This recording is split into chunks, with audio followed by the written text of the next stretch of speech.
everybody. We're here. And I have unmuted you all. Oh, hello. I do not have the brain space. Oh, hi.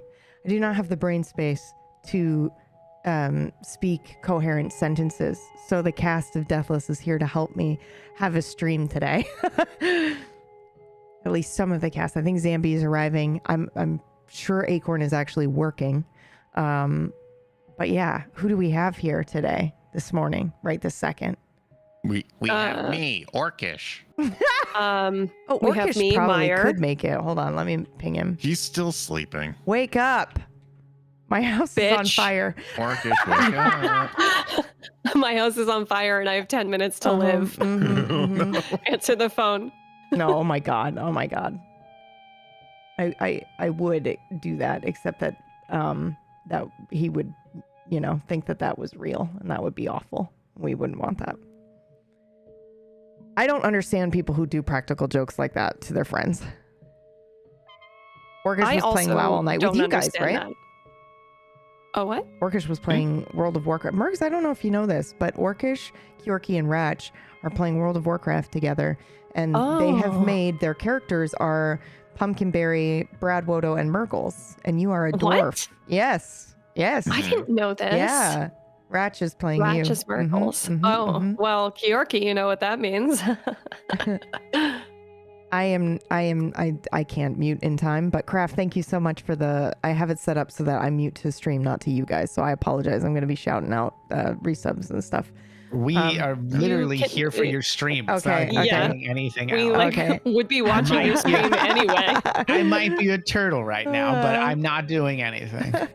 Well, Craft, thank you so much for 2 months. Wow, 2 months. It's already been 2 months. Holy shit. Just tell us. We'll thank them for you if you don't have the brain power for it. Hey, Craft Brewing, thank you so much for your 2 months on a 2-month streak. I will. Hopefully we'll see you again for 3 months on a 3-month streak. I will also say that it's been cool to have Craft around because he joined with the No Man's Sky stuff. Yep. So did you? Yeah. I think I saw Craft come into the beginning of the stream, but I don't know if you were able to watch the episode. Can I see a show of hands in the chat? Only if y'all feel comfortable. If this was your first PBE show yesterday, or even first table story show, either one is good. I feel very self-conscious being on cam and you guys aren't on cam, and I'm also still in my pajamas. If it helps, I am also in my pajamas. That does actually help me a little bit. My clothes are just cleaner pajamas. Mine are not clean. What the? It was not your first PB. That was not. They're being silly now. Dorks. Well, maybe they're just trying to make the people feel less alone, when they say yes. Yes, that is probably exactly the case. And I was just like, you're being silly. Sorry. Yep, there, Sav. We're trying to encourage. Oh my goodness. Okay. Yeah, let's talk about the episode. I loved it, and I don't want to say anything by mistake. Hold on. There are some things. I was messaging Whack today, this morning when I woke up, in between waking up. So I did this thing where I woke up at my normal time of 7, and then I went, okay, I'll get up in a second, and I don't remember falling back asleep. And then I woke up again at 10 to 11 or whatever it was, right at stream time. And I was like, whoa. Oh my God. Yeah, I slept through. But I was talking to Whack today, and I was like, hey, this thing that happened yesterday, blah, blah, blah. Here's a fucking massive spoiler. And he was like, holy shit. And I was like, yes. And I'm just sitting here waiting for it to fucking unfold. And you're going to tell us right now, right? Never. You're going to tell us never. Right now? I just want you to, I want you to go away and rack your brain thinking what fucking happened yesterday. That is a thing that we might not have any clue about. So my God. I'm very excited. Anyway, I'm turning it over to you because I can't brain. Oh, also at some point today, will you all help me shop for the dice that will kill you? I'm getting Deathless dice. Oh my God. Mm-hmm. Okay, yeah. And just to be clear, I got I'm out afraid. I got out my Nocturne dice thing. Oh, good. I You guys love that. will be able to hear. That sounds very Yeah. Oh, I know. The good. That sound sound. was terrifying. So familiar. Yeah. Mhm. Nostalgia. Just so everyone is aware, this is an actual like murder threat Yeah. because you have said, "I'm fully prepared to kill you guys, like any of you." Yeah, this that's campaign. also what I was talking to Whack about this morning, and this is like not a huge spoiler because we're going to be rating into his show today, but he was doing the thing where, and I don't know if you guys know this, but when there is impending battle and all the players are like, yeah, man, I can't wait for this combat, and you know that they're unprepared and it's going to be incredibly dangerous and it might TPK the whole party, you don't sleep. And so he was up this morning being like, I'm fucking scared that there might be an actual TPK God. today. And I was like, whoa, oh no. And then I was talking about like, oh, I haven't actually had like a player death to dice, I don't think, that wasn't like, that made me feel like I did it to them. You know what I mean? Like without huge spoilers, obviously I've had character deaths before, but it's always been a narrative decision, and it was usually like the player went, I think that it's time. I think I should do this. And I went, yes, okay. Yeah. It's always them approaching me and I just say yes. And so I haven't really had a situation of like, they still want to be there. And I'm like, I'm sorry, you've failed your death saves and now you're dead, you know, that kind of thing. So I'm like really hoping that that doesn't happen this time. But also, maybe. It is kind of that kind of atmosphere. I just mean the type of show that it is. I think you guys would be okay with something like that. Like I already know how you want Fen to die. No. Well, you do not understand that. Okay. I've not told you this. Okay. But I have multiple deaths in mind for both characters. Oh. I do that too. Yeah, like you do that for all your characters, or is it like? I usually know their death after a couple sessions of playing them. Usually. Interesting. Or like how you would imagine that it would happen, or a death that you kind of like want. I think they're kind of both the same for me. Oh, okay. Like that's interesting. Like and it all stemmed from when it's like fairly recent, in the past 4 years, when we were playing as like the Rhodes crew, and we had a conversation in our group, which is like, you know, what are your character's final words if you were to like guess that?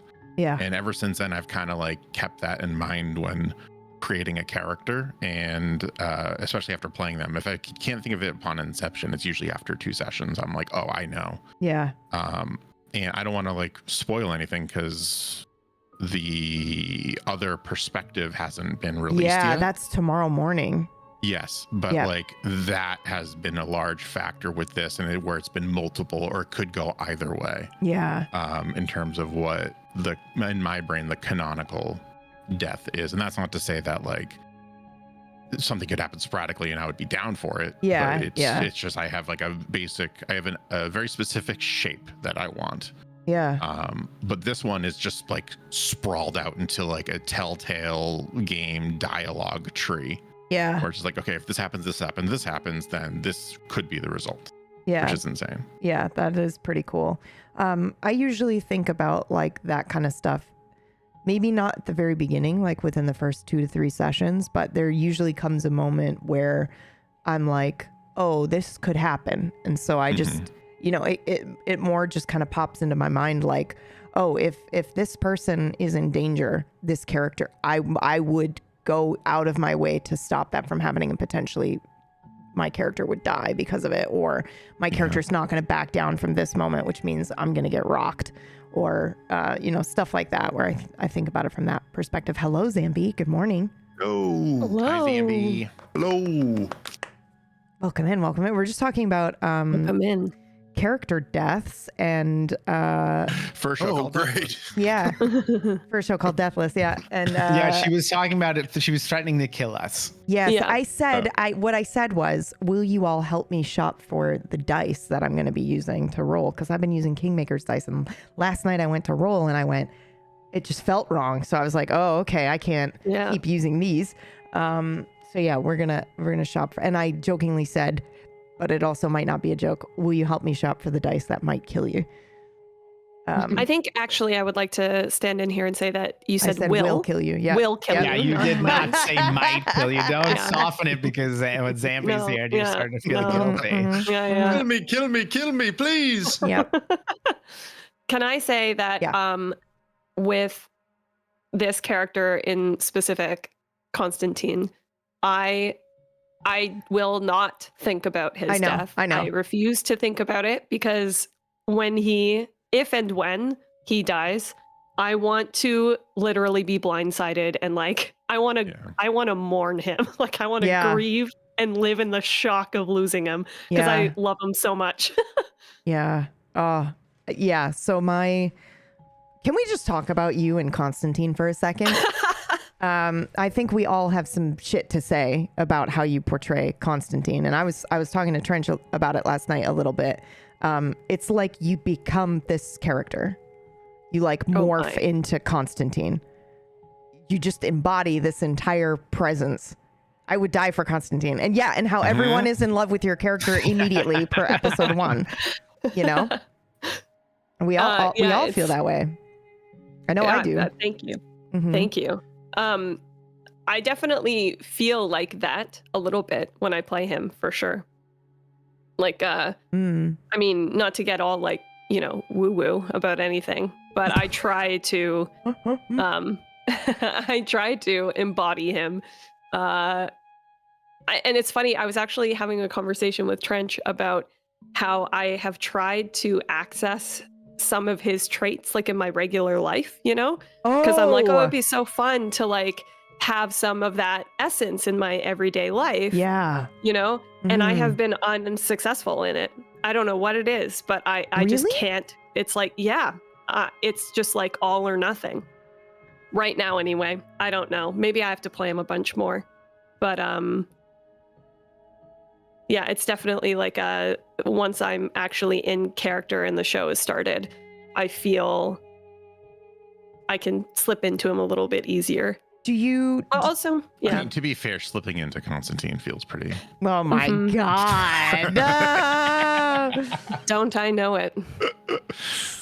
I can't. That's on her character sheet. Feels really good running out sex. I can't remember who said this to me last night, but I'm pretty sure it was Brad about like, I didn't think that there could be an episode 1 that had more sex in it than Leech.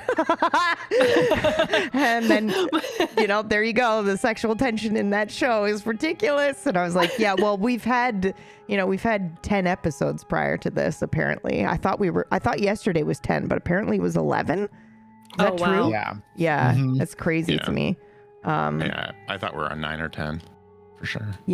I'm gonna have to go back and look because I thought for sure I only had 2 more podcasts to edit. If I have to edit 4 more. I have 4 more to edit. If I have 5, I can't handle 5 more. I can't 5. Well, technically 6 because yesterday, but there isn't too much to do for yesterday because I stupidly forgot to record on clean feed, y'all. But that's okay because I mean it's not like we've lost the episode. We'll just rip it from Twitch. But it's so exciting. Can we put the link actually to the podcast? Whoever rated and reviewed the podcast last night after listening to the first episodes, thank you so much. Thank you. Yes, I want dice recommendation. We had 7 Really? 5 stars. Yeah. Oh my God, 7 y'all are 5 the stars. best. That's Trent and I have been awesome. checking it like it's 2005 and it's MySpace. I may have also been with 7. That's how I saw it. But hey, I thought it was 5 stars. I'm not lying. Yeah. Wait, can I bring it back to me for a second? Yeah, absolutely. Yeah. I thought you course. had difficulty Of summoning course. Constantine. I lied. I lied. I was trying to be humble about it.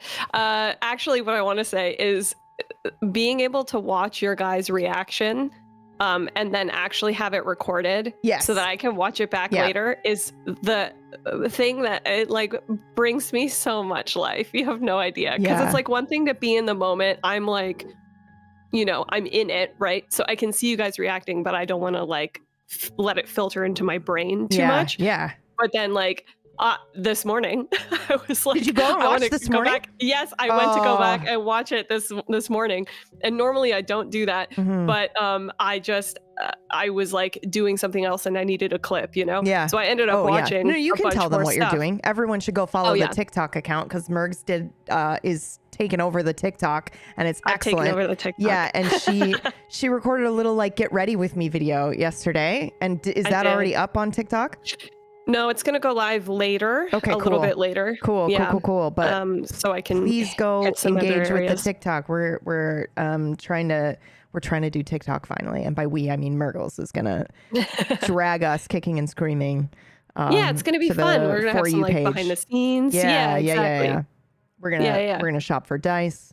Also, it's gonna be great. related to that, what an excellent, a brilliant idea to do the cameras desaturated. Which we have to credit Acorn for immediately. Yeah. Because it was her idea and it was fucking brilliant, y'all. So we were talking about whether or not we were going to black out our cams. Because originally when we did this, and I still feel weird about this and I apologize, but originally when we did this, I was like, trying to seduce Zambi and Acorn over to the tabletop. And I was like, we don't have to do cams. We'll just do, we'll just do voice and blah, blah, blah. And then I'm like, let's do a live show. 11 episodes in. But we were talking about, okay, well, how do we want to do this? Do we want to black out the cams? And then Acorn was like, what if we just desaturate it or, do something so that we're still there and a part of it? Because there was a moment. Do we remember what it was? Is it a huge spoiler moment where we all reacted and we were like, that was so cool that we all got to react together? Because I don't remember what the moment was. I mean, there have been so many. There have been a lot. At one of the podcast episodes when Constantine first emerges. Dude, yeah. That was it. I edited that one last night. If you haven't listened to that, it's like episode 2, right? Yeah. It's pretty... Constantine shows up. And then Acorn goes, and then goes, I'm speechless. And we all need a moment to recover. Yeah, it was very good. I'm sad that will not be, that wasn't like screen recorded because Mergs' energy, well, you all know, it was the same energy Constantine had last night, but it was just like, fuck. Almost. It was almost the same energy because that's sad, right. You were sad. Yeah. That was sad boy. But and don't if worry, you want to know why Constantine was sad boy, you get to find out. We are posting an episode a day, 7:30 in the morning, every morning until next Sunday. So you have an episode of Deathless every day this week if you want to dive in. I haven't watched the thing yet, but here you go. Thank you so much, Dead Mind. We're chatting pretty much spoiler free. What? Oh, hold on, yeah. sorry. I was slacking. Yeah. The Dead Mind. Thank you for 41 months on a 21-month streak. Oh my God! Wow. She is actually insane. Dead Mind. That is the correct line of questioning. Yeah, and I could hear the tears streaming down her squeaky cheek while she was saying that it was going to go live every single day. In my defense, they're already scheduled for the next 2 days. So now I just have to, bang out, five more because apparently there are, 20 more. Yeah. And although huge shout out to Greg who helped me make sure that we hit the target that I wanted for yesterday because he edited a podcast as well, one of the episodes. Amazing, Greg. I haven't done it in a while. Greg. I know. I gave him the Moog episode, and now everyone's like, who is Moog? What is that? Yeah, you will find out soon enough. It is episode 4, which I think comes out tomorrow. So, and spoiler alert, there is a hallway. there are two Not the like hallway. yeah, I can't believe you told them about the hallway. and Ricky's cat. There are two memes that I just want the community yes. to know about so that we can just fucking meme about it. The hallway and Ricky Schroeder's cat. You sure this cat? Yeah. I fucking love both of those things. Thank you, AO. I appreciate it. Can I give people compliments now? Yeah, again? Absolutely. Just Okay. not me. Okay, yeah. Fuck you. Anyway, you. it hurts to say it. Thank you. Thank you. Thank you. Again. Thank you. Zambi was insane last night. Yes. And Zambi, you're always insane, just to be Consistently. clear. Yeah. Consistently nonstop insane. Mm-hmm. Yeah, just the way that you are on top of everything that everyone is putting down. Yeah. You know, like you just get it. You get what other people are doing and you continue it. Like it's just pure RP genius. I don't know. It's so good. You know, like it would have been so easy for, you know, our scene where I like turn away and look somewhere else. You like immediately got what I was doing and you didn't continue the conversation. You just immediately like, you know, I don't want to spoil people who haven't heard it yet, but it was just so good. Yeah. And I was watching the scene back again, like I said this morning, and you're just exquisite. It's Yeah. so good. And oh, sorry, go ahead. I was going to jump on the compliment train, but please like, there's no respond first. such thing as like little things, you know? You gotta like Yes. give weight to everything that we're saying, because, you know, like at the end of the day, like people might not have the chance to speak all that much in an episode or something, or they do this very little thing, and that shit has to be like important, has to count towards something, you know? It's like, so I try to give weight to like every little fucking thing that happens. So but thank you, I appreciate it. Yeah, I mean, the thing is that it's not only that you give weight, it's that you understand the weight that the person is trying to give it themselves, which I think is very difficult to do, you know? So, Sure. yeah. You're next, Greg. Wait. What? I want to jump. Hold on. Yes, Yeah. I agree. Yeah, I I wanna definitely want to compliment. compliment Zambi. Yeah, I'm on the Zambi train as well. Okay, Zambi. So I'm just going to say that whatever you just described, Mergs, of that absolute intrinsic understanding of where the scene is going is what I experienced with Zambi in Wild RP during the Devil in the Swamp story. And I just felt like I felt that. And then I went, I want him to come and play in a game like this. Cause this is like, you know, I'm going to try to give you that fucked up true detective, but vampires and but also, you know, like weird shit. So yeah, it's like, I 100% agree with that. And I love weird shit. Yes. What can I say? Yes. That was good. Meyer, welcome in. Thank you so much. They were doing the Gaming Week in Gaming podcast. Please, everybody go follow Meyer, please. I'm sorry, Meyer. My brain is shutting down actively. I have post GM brain from yesterday. We're just talking about the episode and some RP. No huge spoilers. So you're welcome to stay. Okay. Sorry. Please continue on the loving up Zambi train. Because yes. Yes. It's my turn. Yep. Everyone get out of the way. It's my turn. Mood I has want to say arrived. this is my first time being able to role play with Zambi. So I wasn't really sure what to expect. I never know what to expect with a new person, right? And I have just been floored by your not only just like attention to detail and what everyone's been kind of saying, but like the hints that you're dropping. Dude, it's unreal. It's insane about his character, and not just like the ones where it's like he What was uses very what was the targeted first words, line but that he his said? actions too. Yeah, what was the Or first just, line like- that he said? Because that's already out, I don't right? remember. The first 2 episodes of the podcast are out, but he said something like, no, I remember what it was, and I don't care. It's a mild spoiler, but they won't understand until you listen to it. It was, I know, it was the faucet, right? Like, I know how to, it was that, Yes. and then Yep. recognizing the city or something like that, right? Do you remember what you said, Zambi? Because it fucking blew my mind when you did it. something like, I've seen it before. Yeah, that was it. Yeah. And we were all like, wait, what? Oh, Yeah. I remember exactly. It was, Yep. would you believe me if I said I've seen it before? Yep. Oh, memory And I was like, unlocked. Ah. Yeah. Because you can believe his word to be true. I believe Yeah. that's what he said. Yep. Yep. Good. Oh And good. it's my like- God. I So totally it's- forgot about that thing. I What- totally oh. forgot about that thing, Zambi. Forgot about that thing, huh? I forgot. Let's not forget Secrets. about yeah, that let's thing. not forget about that thing. Okay, I wanna secrets, know secrets, the secrets. thing. You I will wanna know soon the enough, I'm thing. sure. Oh man, Yeah. what an RP challenge for you that is. Okay, cool. That's fun. Okay, anyway, back to compliment train. Sorry, Greg, take over. That was, I mean, his character is just so, he's fairly soft-spoken and doesn't say a lot, but Mhm. like, it's just, I intrinsically, as a player, like intrinsically trust his character. Like he's a reliable narrator to me, and yet unreliable in some ways, which is so interesting. Mhm. And I also love just like being a bully to you, even though I'm 1 foot shorter than you. It's one of Oh. my favorite things. That's so good.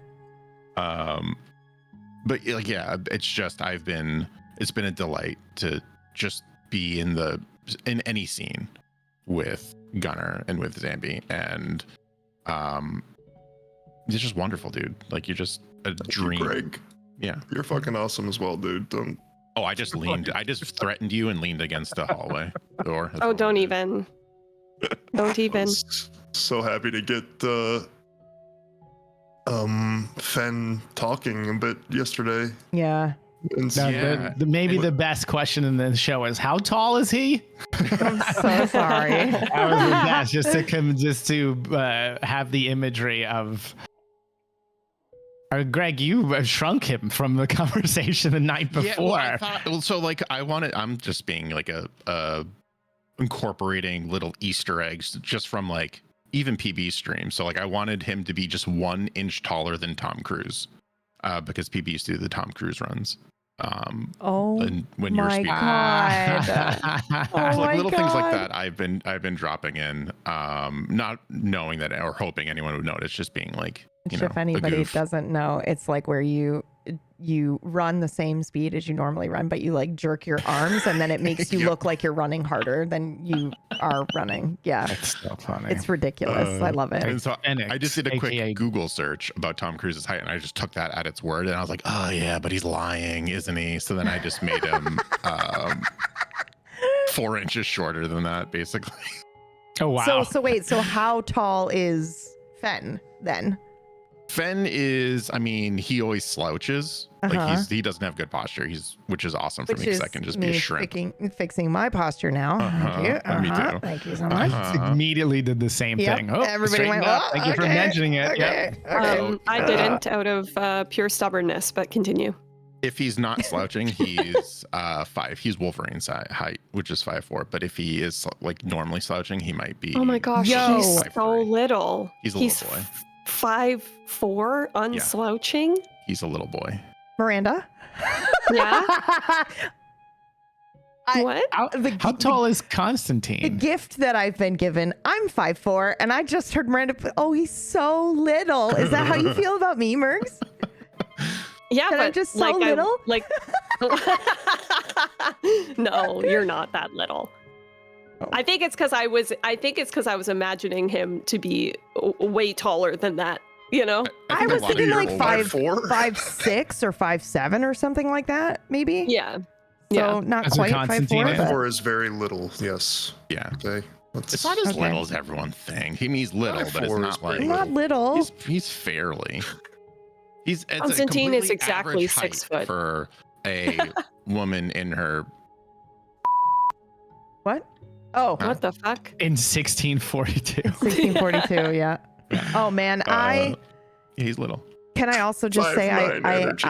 I really enjoyed the dodge of how old Gunnar is, because Yeah. everybody knows he's old, but yeah, the years were dropping yesterday, and I was like, oh, is this where we find out the exact, but we didn't. Fen is still taller than Kez. I was imagining like maybe 5'5", 5'6", 5'7", somewhere in there. But yeah, I want him to be. I think when I was first playing him, he was in my mind. He's a little taller, but since playing him, and I never like revealed how tall he was. I've shrunk him because I just like that his character build versus his size, and everyone might underestimate him just based on his size, and he doesn't really, I don't think, care. He's pretty apathetic about that kind of stuff, but as a player, it's very interesting to me. And I usually play people around my height anyways, and I wanted to do something different. Yeah. Pumpkinberry. Oh, I'm you're only seeing the one. same height as. Sorry. Go ahead. I was No, going to no. say you're the same height as Daniel Radcliffe. Yeah, that's fine. Yeah. Yeah, I'm Harry Potter sized. Oh, Harry cool. Potter size. Yeah. So Deadmind says, I'm only seeing one episode on YouTube. Are the podcasts not on YouTube? I'm not really sure how to do it, Deadmind, where we upload the pre-stuff without the video to YouTube. It's going to require me to do an overlay like this or something like that, where, you know, it's just got some movement happening and there's video. But the episodes are on Spotify, Audible. Where else do podcasts exist? Apple. We have an RSS feed, so you can plug it into your favorite podcast thing. But those links are tablestory.tv/deathless/RSS. And then you basically just do the same thing for each one. So Deathless/Apple or Spotify or whatever, and it'll take you there. So I'll drop those links here in the chat in a second. But what do you guys think? How should I do that for YouTube? Because this is the thing. Originally, we were planning on not doing a live show. We were planning on doing it and then starting to release the episodes about now. And then we decided to switch to a live show, which I'm very happy about, and I hope you all are as well. But now that means that we kind of have a little bit of a backlog, but also we're doing live shows. So I don't want to confuse people on YouTube by uploading old stuff. It's like, I think we keep it separate. I think so too. It's easier to just keep, like, this is the podcast version. Yeah. And then, And those are kind of like our pre-hidden, you know, that's like the hidden back. I think the way we started it yesterday, you don't need to go back and listen to them. Should you?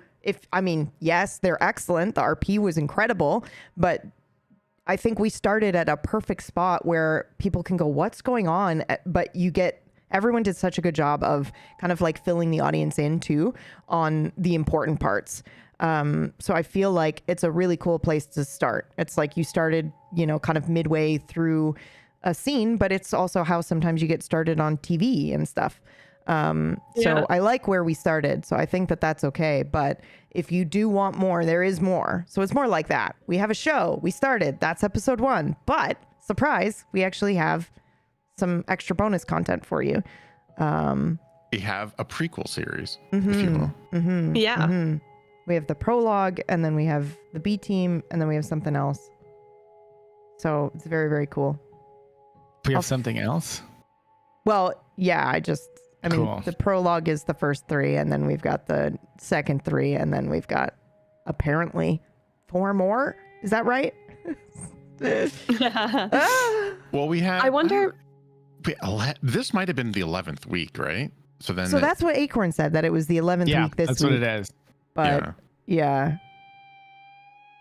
Might be a lot more work, but the character art based on who's talking in the scene would be cool if you ever choose to put it on YouTube. That was the original plan, actually, was to have the character art light up, you know, and move to the front when people were talking and then move to the back. But I will not be doing that because I've just had to edit 10 podcasts. It's also an insane amount. So much work. It's so much work to do even that. If it's just, you know, so people who don't use the other things can listen to it, you just put up like the screen you have here. I was just going to say here and the you know, the art on it, and it'll fade in between, and then it'll have the, you know, the audio visualizer or something like that. And then that's it. That would be the only way I would be able to upload that to YouTube. Unless someone happens to know how to do it in DaVinci Resolve, because I looked into this and it's somehow possible, but I couldn't figure out how to get it to work, where it is the image is connected to the audio track. And then it just goes, this track is active with a waveform. So then I'm going to highlight this image.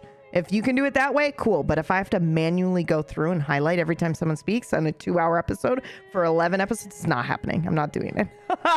Yeah, I think you would need some automation. You probably have to code something to do that. Or like buy something that already is coded for that. Yeah, to do that, like a plugin or something like that, which I wouldn't mind doing because I think it's cool and it is what I wanted to do for the podcast. But I guess that's back when we were only ever going to do it as a podcast. Whereas now it's like, I just see it now as bonus content where it's like, we're starting our show and the show's going to go, but all this extra stuff is like, you know, is bonus. So you can go digest it if you want. Yeah. You're going to want to catch that bonus stuff because it's really good. Yeah. There's a lot of good stuff that happens so far. So, yeah, I would say if you like, sorry, well, if you listen to all of them, you will find something out that you won't know until perhaps next week or perhaps longer. Yeah. Yeah. Not that you need any incentive, but you will find out something. It's pretty big. important. Yeah. It's kind of big. And here's the thing. I have to ask, if you go and you listen to the episodes and you find the bomb, do not fucking spoil it in the Discord. Please say nothing. Thank you. That's it. That's all I have to ask. If you spoil it, I will come and find you. They won't spoil it, but like, I think the urge is going to be like, oh my God. And then you're going to want to. Yeah, there's a few things. There's a couple things. But the big one is, and that's the one that probably will come out the day of. Yeah, I think so. Yeah. Yeah. Yes. So we mapped it out.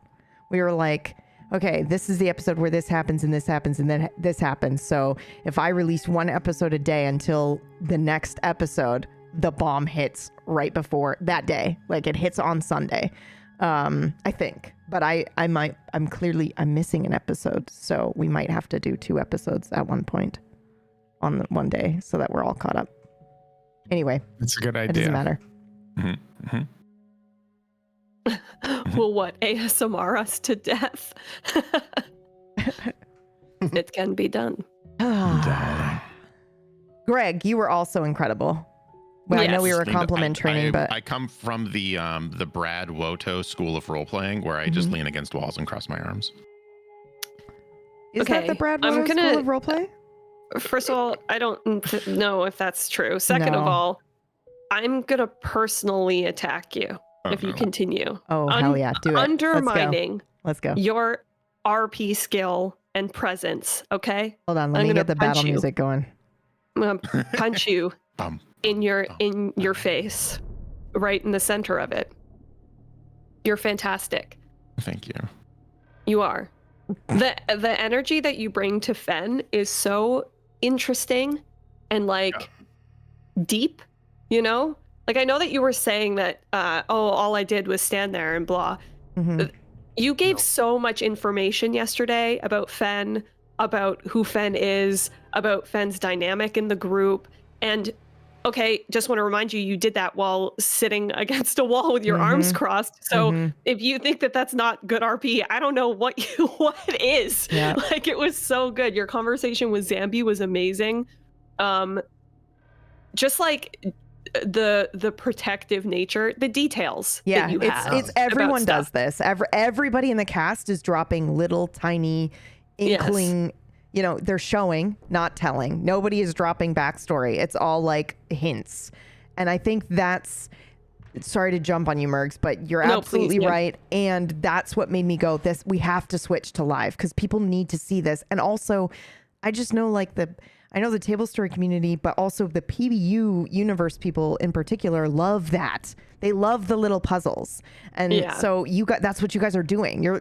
We've got 6 people that basically have a bunch of secrets and then go, here are some little inklings to that secret. Can you figure it out? And like, come on, man, you guys, that's awesome. Found it a little interesting how protective of Constantine Fen is, but then when asked by Gunnar, he had a kind of interesting answer. Kind of interesting stuff there that I don't even know what the hell's going on. So yeah. All the secrets, they're great. Fen is complicated, and to say the least. But I also feel like, I mean, I am role playing with roleplay titans is what it is right now. And it's you're all wonderful. What a compliment that was. You're all enjoy that, everybody. Get the fuck out of here. I mean, you're all my friends, and if not, you're going to become one, whether you like it or not. That's part of the contract that you signed. I had to put it in the invisible ink that's only visible to certain UV literally lights. Signing right now. Oh, you mean the NDA with all these clauses? Look at the very last one. You are now Greg's bestest friend in the whole widest world. Wait, I thought we were arch enemies. I get around it. Okay. Greg popped that wig on. Something was awoken in me. I have never felt more self-conscious in my life than when I put that wig on, and I was like, oh God. What is this? So good. There's a reason why I usually just have characters resemble slightly me, because it's just easier to get dressed up. And it was like, oh, it was audio only. I was like, oh cool, he's blonde. Yo, and then it was like, oh, guess what? I'm sorry, we got to talk about Zambi's cosplay, because it was fucking good, so dude. Good. Yeah, it was. Yeah, I was like, That's holy cool. shit. And like the way that he would sit, the brim of the hat would like cover his eyes sometimes, but then he would purposely lift it when he was speaking to someone. It was so good. I'll just say that I have two monitors set up where one is like on top of the other. So I have to like look up to see like whatever I'm doing. Yeah. So, That's like, so cool. I literally could not see anything on my second monitor the whole fucking show. I was like having to put it all on my main monitor, which was kind of funny. Oh, that's so good. Amazing. I'm just playing some music that I think we played yesterday. I don't want to spoil any of the tracks that are in the podcast, but maybe I will. Maybe I'll play Trench's favorite. Oh, why not? It just happens to be my own. You didn't know that though. I hit it and you were like, I edited that podcast last night, and there is a moment of silence that it interrupts your speaking, and you don't speak for a second.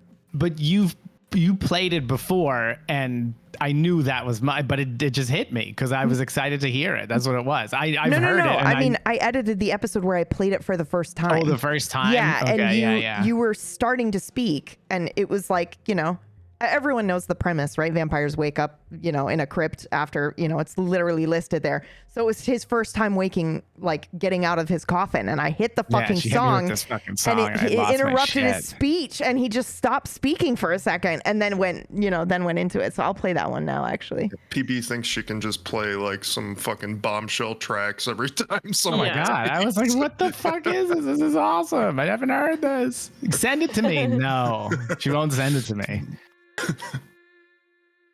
Oh my God. Yes. Oh my God, dude. It's so ridiculous. Also, I didn't know how he was gonna like wake up when I picked the song. I was just like, I kind of know what his character is, like his vibe and blah, blah, blah. And so I picked the song, and then, the whole surprise guest was like, what the fuck? It made him very scary. Yeah, scary is definitely how I would describe that. I was so scared, dude. I had trembling. Quaking in my I've had a couple times, including waking up, where I had this whole idea for something that's like, oh, this is going to be cool. I'm going to do this. And then the way things played out is that I can't fucking do this. What the fuck do I do? Yeah. And the waking up was one of them. So. Yeah. It was so good. I got to tell you, Greg messaged me last night with a thing. And this is a twofold statement I'm going to make here. I can't wait for how vague this is going to be. Yeah, I love this, and I also am annoyed by this because I have a Titans, I think is what Greg said, Titan role players in this crew, but they're all very acutely aware of the audience, which is something that I have been lucky to have through most of my shows, I think, where it's like people go, they're very passionate about giving you an experience, the audience an experience. They're like, what would the audience like? Not in a way that is like, oh, I'm just gonna, I'm gonna change my character to give them what they want. It's more just like, I don't know, it's a communal experience where you guys are making an effort to give them like a little tease or something like that. It's you're doing it for them, whereas like I was just watching this interview, this is so random, but I was just watching this interview with X-Files interview, and David was talking about, who plays Fox Mulder, was talking about how he keeps the audience very separate in his mind. He's like there to do a job, and the job is, like with the producers and all that stuff. And there is no fan interaction or anything like that, which I totally get because he's like from the 90s, but that's just opposite to our experience and my experience of what I like about the live shows with the casts that I have is like almost every single person is like, ooh, what would be a cool twist for them? It's like, it's a, I don't know. It's like, we're here for you guys. Like, we are telling a story, obviously. And I feel like for me, my order goes players, then audience. But I think for my players, it goes the same. They care about the player experience, but audience is right up there. And so I just think that's super magical. But here's where I was going with that, is that I love that and I wouldn't change it for the world, but also sometimes it's annoying because then I'll get a message after yesterday's premiere where Greg goes, I was totally going to do this thing, which is fucking insane. And he's like, but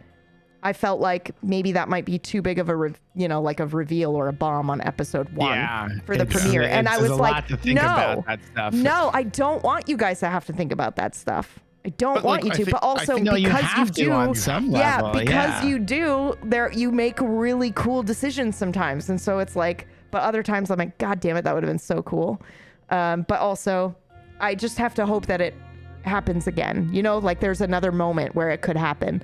And I think that's also just role play in general, where you're like, I can come in and I can do this thing, and then the moment passes and you go, okay, well, it passed, but maybe it'll come around again and I can catch it the next time around.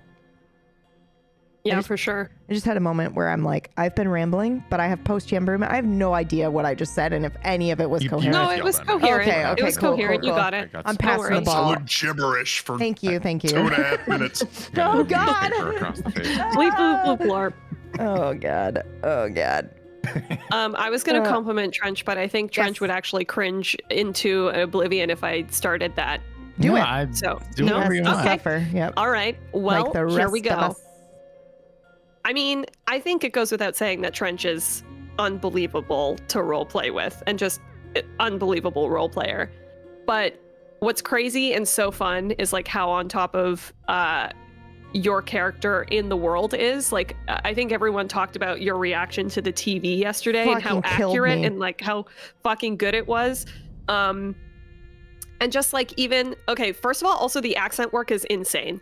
It's so good. Yeah. It's so unbelievably good. It's so immersive. It's so good. I sit there in awe of how good you are with that accent and in that character so often. And also, I can tell the ways you're just so sneaky. Like, I feel the sneakiness, like the way that the things that you say to Constantine or just the way you interact with people, it's so cool how you're being so duplicitous, but I have no idea in what way, but I know you are. You're leaving the breadcrumbs for people to know that's what you're doing, so nothing is a surprise later. Is that why you did the character art the way that you did for him? Yeah. What was that? I asked if that's why Mergs did the character art for him the way that she did. Because if you notice, he's got like a very smug, sneaky expression. It's like it's like the dick guy from like 80 movies, like the shithead from Die Hard. Oh, yeah. Hans Bubby. Yeah, like, Bubby. Vibe. Yeah, Right, yeah. this man Like, has I don't know. 2 kilos of cocaine. drunk. Yeah, exactly. Yeah. I mean, keep in mind he woke up in inappropriate 1700s car. Yeah. Honestly, I mean, every character yeah. has been super interesting, but after yesterday, I was like, I want to know more about fucking Esteban. That's Yeah. where I man. was after that. Well, I so- think I said this yesterday too. One of the best parts to me was that I think we use the term riding, right? Yeah. That thing. Did I riding, say that the first time? Yeah, Or did she just use that term? I think that was the first time. Yesterday, Yeah, 'cause or that- that term was. Yeah, I'm Used. super That is into someone that. who knows Yep. their shit. Yep, New that's somebody Orleans, who yeah. knows her New Orleans shit. Yeah, it was good stuff. But when they said, oh, you were like, hey, yeah, everyone here's revealed their secrets. Wait a minute. Nobody has said shit. Yeah, so Yeah, it what was was so good. what was fun about that is that I have actually had to roll for that thing to know if what some of the secrets are. And obviously, without spoiling too much, that thing, you can't trust that thing to tell you the truth anytime, so you have no idea if he's just fucking making it up or, whatever the case may be. But I did have an actual moment where I had just said the thing and then I went, I think he would poke around now. And then he would go, oh, wait a minute. There's some really cool shit in here. And it's, I'm not the biggest secret in the room. Well, I could, also, I don't think it's because this happened yesterday, but the fact that there's someone in that coffin, that's pretty shocking. Yeah, I fully expected y'all to just never go back and never know that was Seriously? the case. I wasn't sure because the way that everybody had left, I figured you might, but it wouldn't be right away. I had no intention yeah, of going back yeah. clearly, but I didn't Yeah. want to sound like I wanted to do it right away, but Yeah. you can't just ignore that shit. There's something important there, Yeah. Yeah. But yeah, it was really cool. Like up until this point, it's very hard to tell what anyone's motivation is. And Yeah. I think that if you do listen to all the episodes and then listen to yesterday's episode, seeing who wants to go and back into the crypt and who wants to go and be an awesome vampire, it's very interesting. Yeah, it's a little revealing. Yeah. I think Esteban's clearly just wants nothing to do with it. Also, we're just trapped in this thing. It's a little both, Yeah. but Yeah. I do not want to go back there. Yeah, I couldn't 100%. When couldn't you imagine said, wanting to go back, but yeah, when Esteban was like, actually, I can't say that because it's. Or can I say Yeah, the things I that think- happened in yesterday's episode? yeah, I think so. I mean, Small things. yeah, small things. Yeah, no one's gonna go out right and huge spoiler. So yeah, absolutely. Okay. don't mention Yeah, the when- UFO. Yeah, Okay, I won't. Or, But yeah. or Space Space James. Constantine. yeah. Yeah, when Esteban was like, "It's okay, I'm gonna stay here," and then I was like, "Oh yeah, 100%, I'm not going back there." And I thought, "Oh man, we're gonna split the party," and then I thought, "That's fun." Yeah, yeah. That's Yeah. a fun thing to do. Mhm. Maybe Esteban and I can go hang out. I'll be in the honest too, streets. is I am so excited to see what PB has cooked up for this city. And like when we goes like, we want to Yes. look for this. What do we see? Kind of stuff, Yeah. I kind of Yeah, man. yeah, that kind of thing. I'm just super excited to get in like the world and see the state of things. She's making the face. I just want everyone to know that she's making the face. I think she's excited. She I am knows very things. so. excited. We're all dead. I know some things. It's New Orleans, man. This is like she's gonna go ham. I am gonna go ham. I have gone ham. Yes. It's American voodoo city. What the hell, what the Okay, but I wanted need to. I find- wanted to put.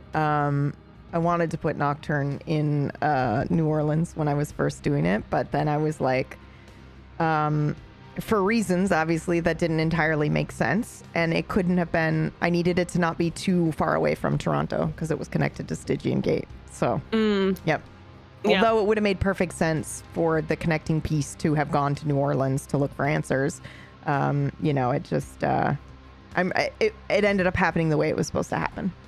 Who here has been to New Orleans? Not me, but I want to go. Not me. And maybe when this is all over, we could all go on a trip together. That'd be so sick. That'd be sick, right?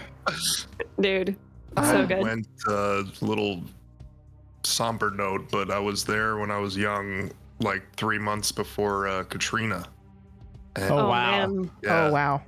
man, it's a great city. There's like a really very wholesome vibe there. It's Like that everybody southern wholesome. very friendly, and man, I mean Bourbon Street, it's a fucking party town, it's like it's very like street performers, people just drinking everywhere, partying, laughing, it's like it's a very unique place. Sounds like my kind of place. It's cool. I'm just going to hide myself for a second because I'm going to have some breakfast if that is acceptable. Yeah. Okay. Orcish is awake and Mergs. on his way. Yep, Mergs, your turn. Smurgles, Mm-hmm. are What? you ready? Your turn. No. I already went. You already did me. Nope. I got to compliment Trench. I didn't get to compliment. Yeah. Trench. Yeah, Okay. okay, That's right. okay. Compliment Trench. Yeah. Greg. Oh, Please. you this already is did fun. Mergs? Wait. I We've got a 1 minute ad break, so stall and then you can start the compliment train. Okay. Well, I sorry. just really wanted to make sure Murgles stall. is on edge completely. Oh God. It's just like that's why it was about to be her turn for compliments, but now she just has to sit there and wait and listen to me monologue about how I'm just going to be picking apart all the wonderful details from Trench's roleplay, and you just have to sit there and know that you are next. Why is this about me? It's 25 about seconds. Trench. You think This you is could about just Trent. give everybody compliments and not get any compliments? Is that what you're thinking? You fool. I already said you guys already did me. It was at the beginning. So Oh, I missed that. Okay, so Yeah. I gotta go again. I missed that. So shit. Okay, you're good. Okay. It's probably not surprising, but I've forgotten how wonderful it is to roleplay alongside Trench. Even though I haven't had any like in a team any direct like Fen interactions with Esteban, it's just been like just watching has just been amazing. And then I can't say the B squad, but that's been fucking awesome too. And it's just like wonderful. It just feels like it's very familiar because we did so much role play on Guarma together, and it's just like it just settles in, and it's like, okay, this is like wonderful. And I think the trust that I have for Trench is going to get me in trouble in terms of like the OC trust is going to bleed in. Oh yeah. Oh, yeah. it's already happened. Oh Why yeah. you guys assume that I'm duplicitous and up the Because, stuff? I It's my can't all say. character art. I feel this is or No, perhaps there's no. some prejudice to things you've seen No, or no, in no. a podcast episode that you can't say. This is not a chicken or the egg situation, okay? Like you were You looking at my duplicitous before. character sheet? listen, Trench is cool, but that fucking guy Oglethorpe, fuck. Well, thank you. There you go. I'll take the fuck that guy as the highest compliment, actually. I have something to say. Say it. Chew I first. just had to finish chewing. Yep. Don't talk with your mouth full, please. Okay. Are you sure? Okay. Sorry. So I can't wait till someone says it while they're like sucking blood. Very Constantine. Line. Okay. I apologize in advance, Trench, but Okay. Trench is one of the fastest, quickest minds I've ever encountered in roleplay. And he is also the most giving role player I think I've ever encountered. In that I don't think he knows how to turn off the part of his brain where he goes, how do I lift up this scene, or how do I give breathing room, or how do I give space, or how do I give is always what's going on in his mind. And there's never not been a situation like that in any scene that I've ever seen him in, or played with him in. And I think I had the pleasure of role playing with him. I think the first scene I ever had with him was my first day on Wild RP, and I was playing Alder, and I ran into him, and him and his character, it was Oglethorpe, I think, and his friend had been cursed by Gavin Summers, like one of the bigger bad guys of the server at the time. And it was a serious moment, and I walk in with Alder, and I'm just like, oh yeah, we can help, and we were just being absolutely such memey, stupid characters, and I regret it so much now. I feel so badly about it. You shouldn't. But yeah, but I think the first moment I realized, like, oh, this is how this is gonna go. Did I put my fingers in your mouth, or did you put? Yeah, you did. Yeah. You go put your fingers in the mouth, and I was like, and then he just was like, we all ask ourselves. Yeah. Mm-hmm. Oh yeah, a question that we all ask ourselves at yeah. one point or another. It was that, and I just remember, like, in that moment, I laughed, and I was like, wow, props to this stranger, basically, who just fucking put his fingers in his mouth because I'm being ridiculous. And then I got to know him more through, obviously, like, Sparks and Herbie in Rhodes, but I didn't realize that he was the same player that did both those characters, which I know is weird because I guess people go, oh, is that Oglethorpe all the time? God, I got that. They look totally different. I don't get that. But I also remember that I ran into you. The first time I ran into you as Sparks was when Michael had gotten stabbed, and I had to walk back to try to get help and send a telegram. And I was like crying, thinking he was going to perma, because I know Aaron. And I knew that as soon as he got stabbed, he started a timer. And so I was actually panicking, thinking like, oh my God, he's going to perma his character here if I don't get help quickly enough. And there was something about the way that you asked me if I was okay that I went, okay, I can trust this player. And I just blurted out, like, I'm looking for Dallas and Frankie. And you went, oh, I know them. They're my friends. And anyway, and then that was Oglethorpe. But then I ran into Herbie, obviously, in Rhodes. And I just have such fond memories of all the times in which you would, like, very quickly reply with either a joke or some sort of reference to real life that wasn't, egregious or anything like that, but it would always make me laugh. And yeah, I just, and then obviously, like, with Maynard and Delilah and Herbie and Delilah, I've been very lucky enough to, role play with you on Wilds. And I kind of just, it's my goal for this game to try to immerse you to the point where you're not thinking about anybody else. You're just in the game. Just once, just for like 3 minutes. I don't know if it's possible because I don't know if you can turn that part of you off. And it's a part I wouldn't change, obviously, because it makes you such a strong and amazing role player. But yeah, I just wanted to jump in there and say that absolutely, yes, I agree with everything that was said about you just now. Well, thank you. Look at that. That's how you take a compliment. Yeah. We should all learn from that. Well done. Well done. I wasn't listening. Oh my God. I just said it when I muted it when I Did you actually? No. Okay. All right. Wait till you torture one of Trench's characters. That's yeah. They really messaged me. They crazy. called me. They're like, "You're gonna do?" I was like, "Yeah, do whatever you want. Just don't cut my head off, and you're good to go."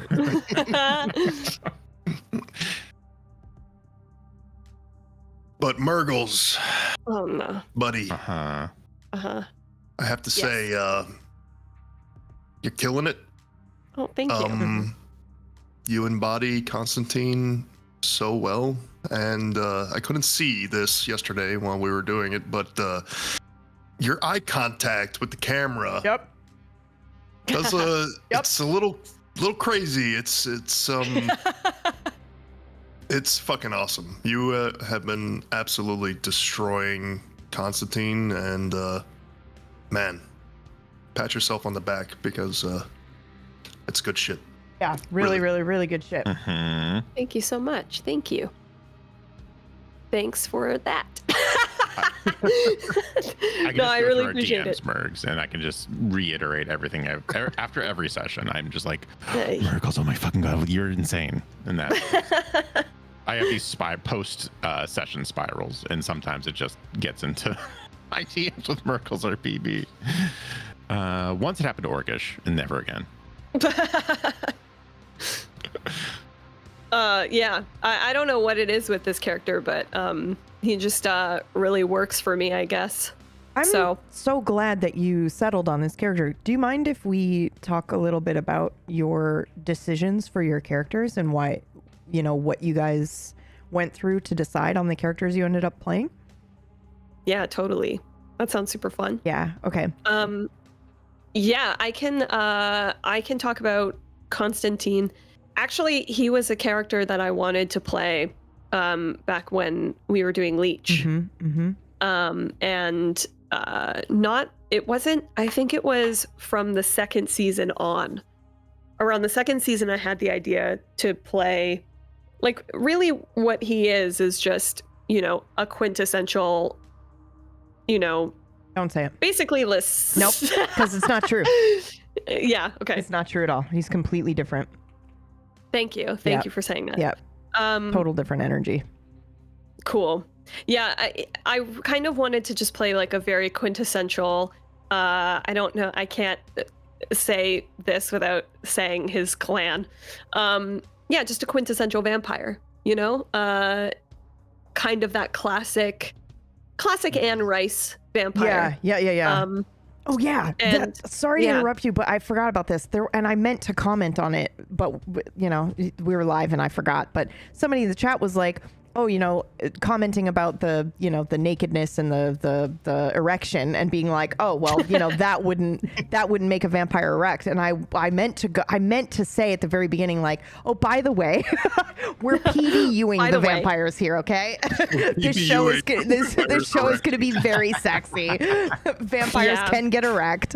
All right. Yeah. Sorry. Anyway, continue. I just want to say the timing of Drac showing up in chat. Yeah. For real. Oh yeah. Vampires can get erect. Hello. I want Drac to come on as a guest for this show.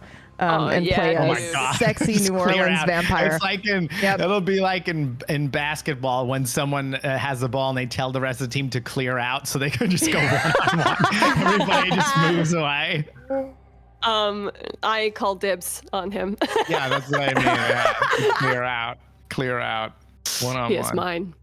Right, back to what I was saying. Sorry, Someone's so sorry. posture's perfect right No, now. that's all right.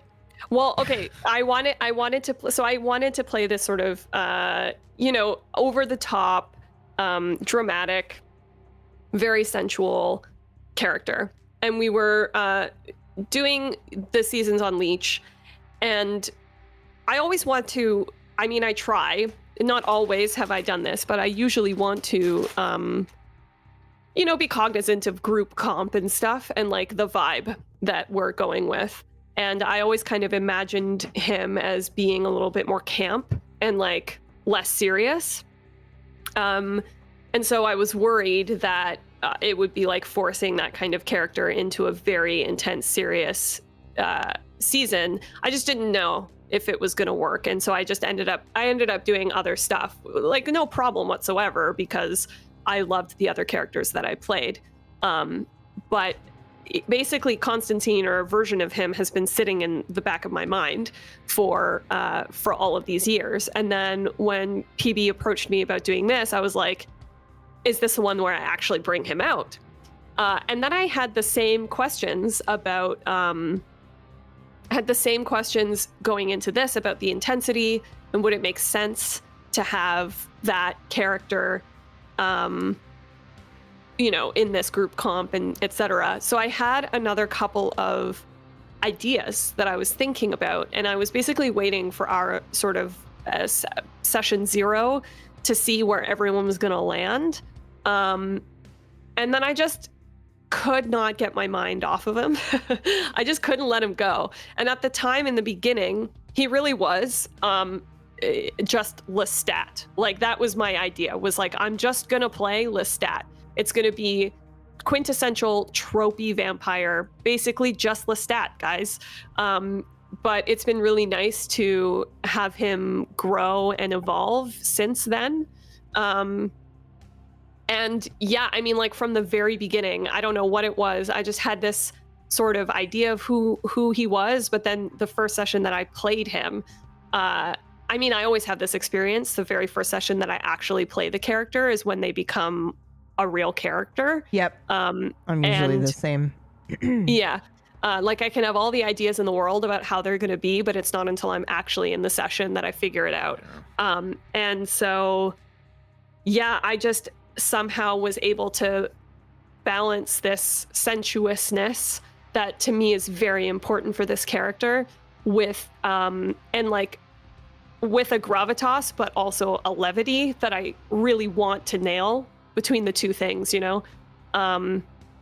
So yeah, I'm really pleased with the fact that I've been able to do that so far. And I wasn't sure it was going to work until we did the first session that I played him and Acorn went, "I'm speechless." And then I was like, have I done it? I was like, oh my God, did I do it? Done it.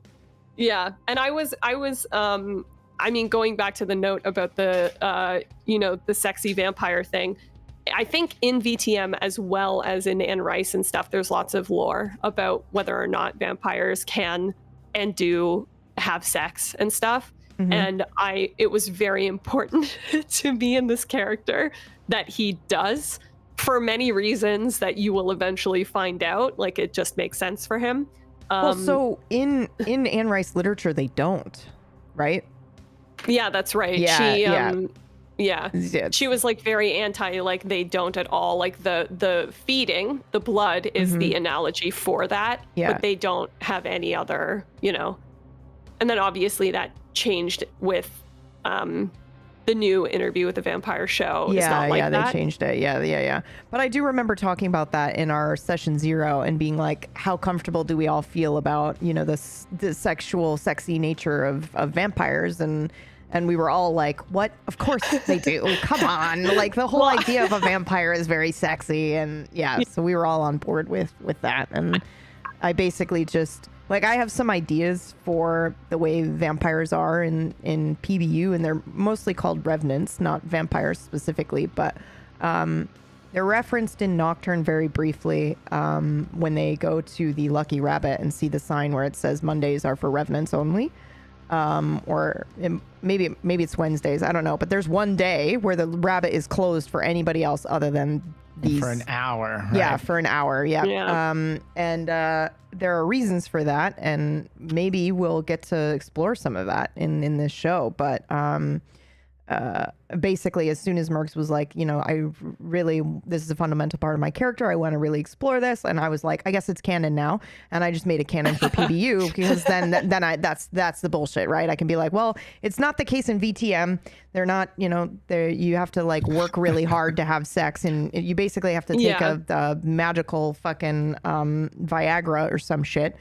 And you also don't feel it. You don't really enjoy it or feel it. It's like fake. Mercs, can I share? Drives me nuts. Can I share that very private experience that we had? Yes. Yeah. Okay. All right.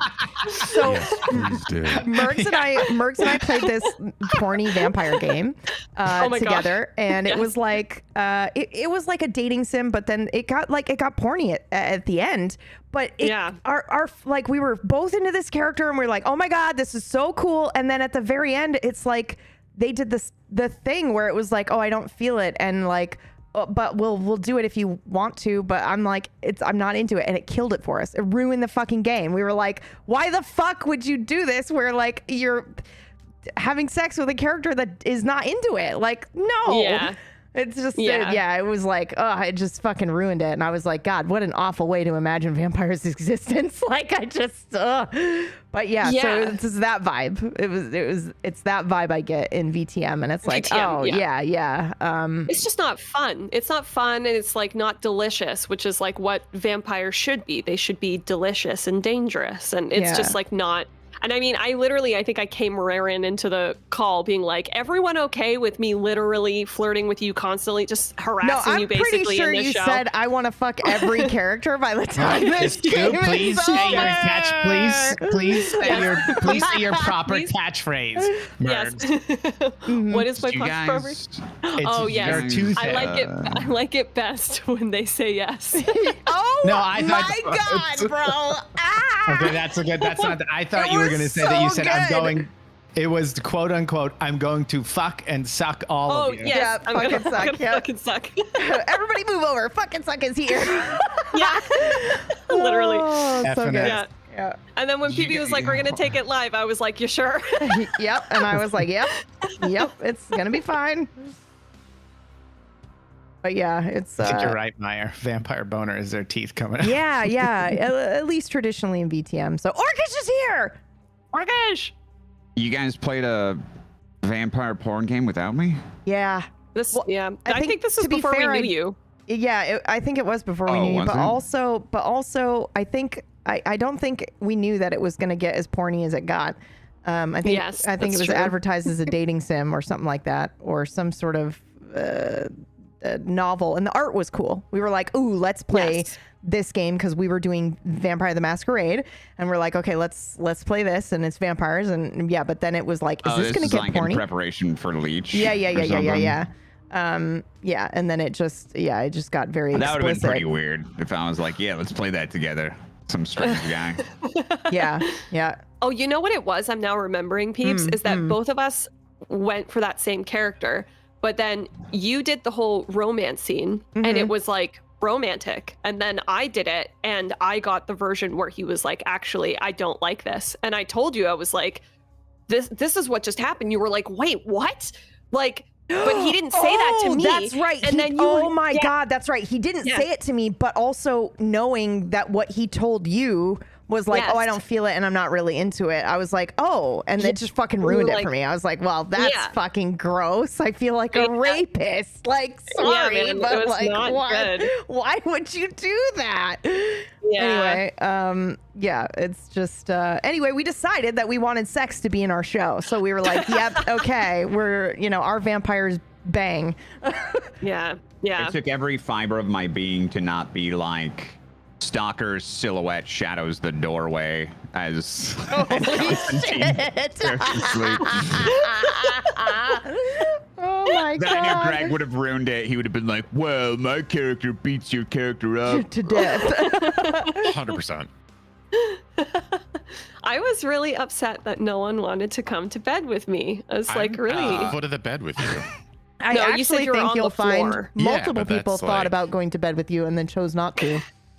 Probably. Yeah, because that's Ben's even on Did the you not floor. notice fucking Gunner thinking about it and then going, no, I I'm not did. going to do that?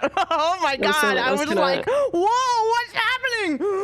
Yeah, I was gonna call to him, Yeah. but no one. Buddies with Stalker instead. Mm-hmm. Yeah. I was They're actually bunk going beds. to use. He better not fart while he's asleep. I actually was going to use a skill. I was going to be like, hey guys, I actually use awe, and I shout from the bedroom, come to bed with me. But it didn't, like the time passed, like the moment for me to do it passed. And so I was like, okay, I won't do it. Well, but I I- almost used a skill. I was going to do something in the kitchen, Oh. but we just Oh. there was just not enough time, and it would have been like, oh wait, before we finish, can I do this random thing that really isn't a good way to finish a show? So Well, what was it? I'm not gonna say what the fuck it was. I might do it at the start of the next one. Okay.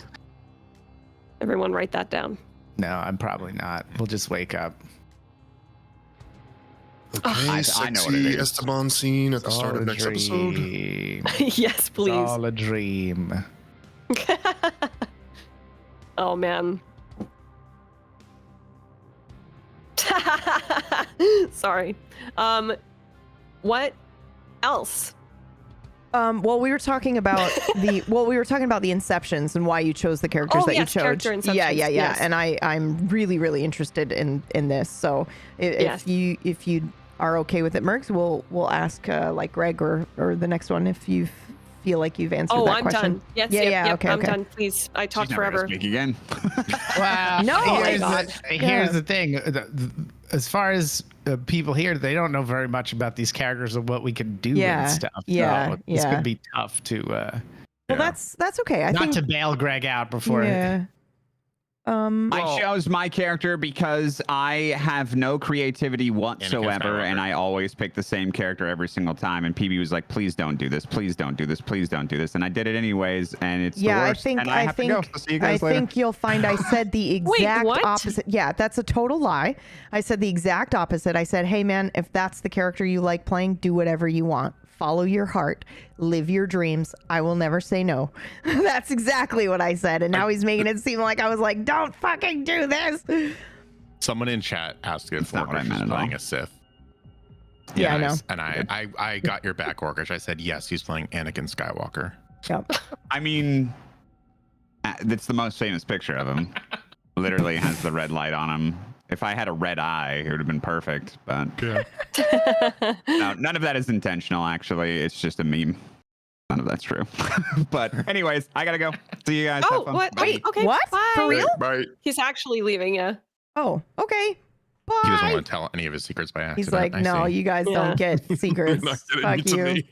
He's Okay. the only one. Secrets He's the for only us. character who admitted anything yesterday. Yeah. He's like, I did my part. All right. Zambi, let's hear it. Yeah. Yeah, I really I always wanted to be 6'4" and jacked, I guess. That is the reason you role play and do TTRPGs. I want to ride a dragon, right? I want to Yeah, shoot a fireball. I agree with Mergs. Like, you know, you'll have an idea of who you want to play, but it's impossible to, you know, like really get to know that character, like flesh out things without playing them. And so much of that comes like just as we're rolling and just random things come to your mind. And I guess it's a lot easier to do maybe like when you like video game role play or something, but you know, this is my first tabletop anything. First time RPing in this way, first time RPing on cam or, you know, with this excellent group of people. But yeah, I shared a little bit. I don't want to like reveal too much, but yeah, I just thought like this guy just came to my mind instantly. I don't know really why. And Mergs, you know, captured it so well with her artwork of him.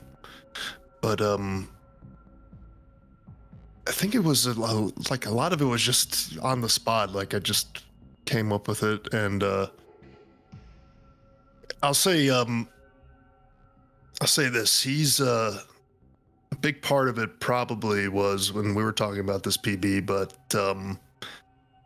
he's from Iceland, and I vacationed there a couple years ago, and like I saw a fucking volcano with my own eyes, you know, like this hike up to the top of this mountain, like this grueling hike, you know, 2 hours up a fucking mountain to finally like come to this valley with a fucking roaring volcano like in the middle of it, the sound, the energy, everything. Like that place, like there is something there. There's some magical fucking energy. And I was just thinking like, what would somebody who's never seen a picture or a video of this before in their life like think of what I'm seeing right now?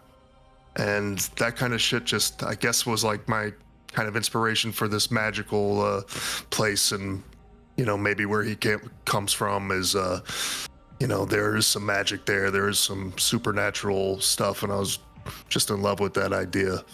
And yeah, to be 6'4" and jacked sounds sweet, but you know, I just went with an idea and I just build off of it. That's how I make a character, is just I don't really like think too much. You know, a little Yeah. backstory is fine, but everything is just hey, now I think this is fun. Now I think this is a good idea. I'm gonna try to incorporate that, and yeah, that's how I think making a character is best for me. Just have like a very, very base idea of what he could be, what he was, and just go from there and let it build, through the role play. Yeah, I find like that's what I prefer as well, but I find that I will often make like background stuff around them. Like for when I was in Brad's Dying Order, I played a character that I basically didn't really know anything about her, but I built her whole tribe. And I guess it's the same thing for the Friday show. Like I don't really know anything about my character in particular, but I built her whole tribe and like the surrounding area, and just because that will inform the decisions that I make, or like, maybe their culture a little bit. But I don't know anything about her past or her history or what she's done until that stuff comes up in roleplay. And then I go, oh, okay. And then I make the decision that feels right in the moment.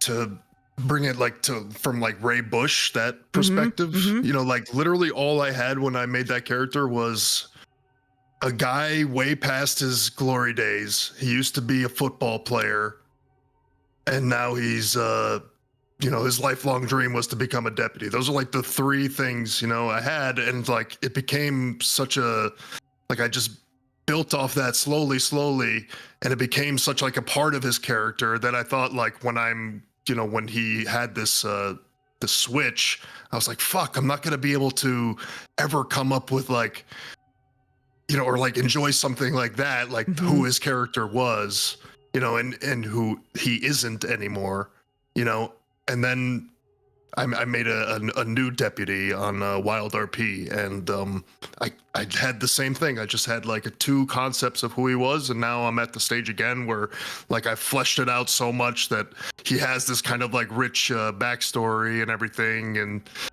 I'm there again. I'm not going to be selling my soul to the devil on that character anytime soon. But yeah, or so you think. No, I'm just kidding.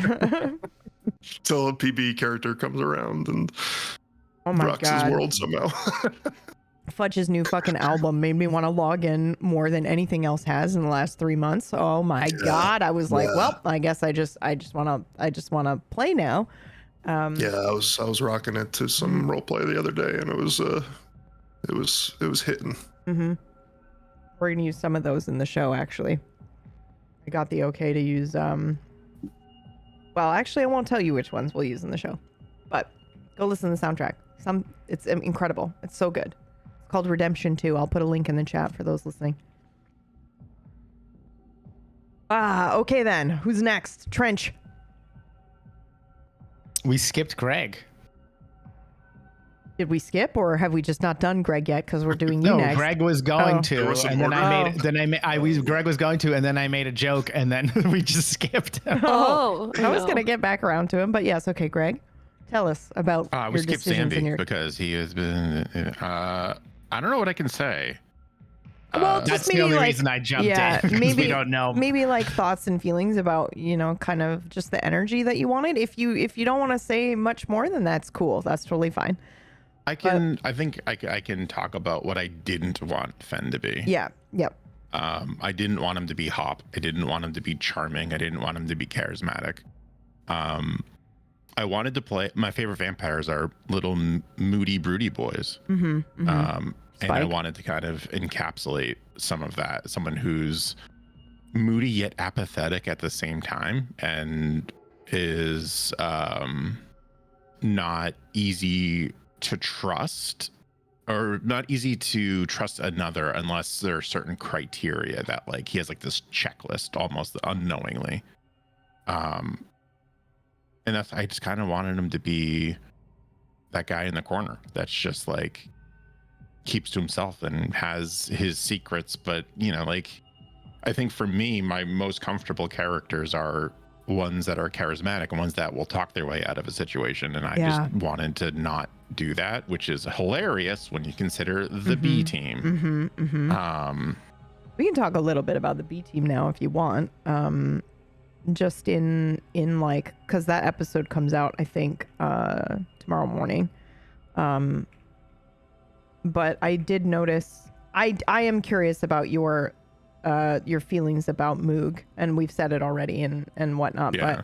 But I want to know, did you have, and it's cool to be totally honest, did you have a FOMO moment where you're like, God damn it, I should have played this character as my main character?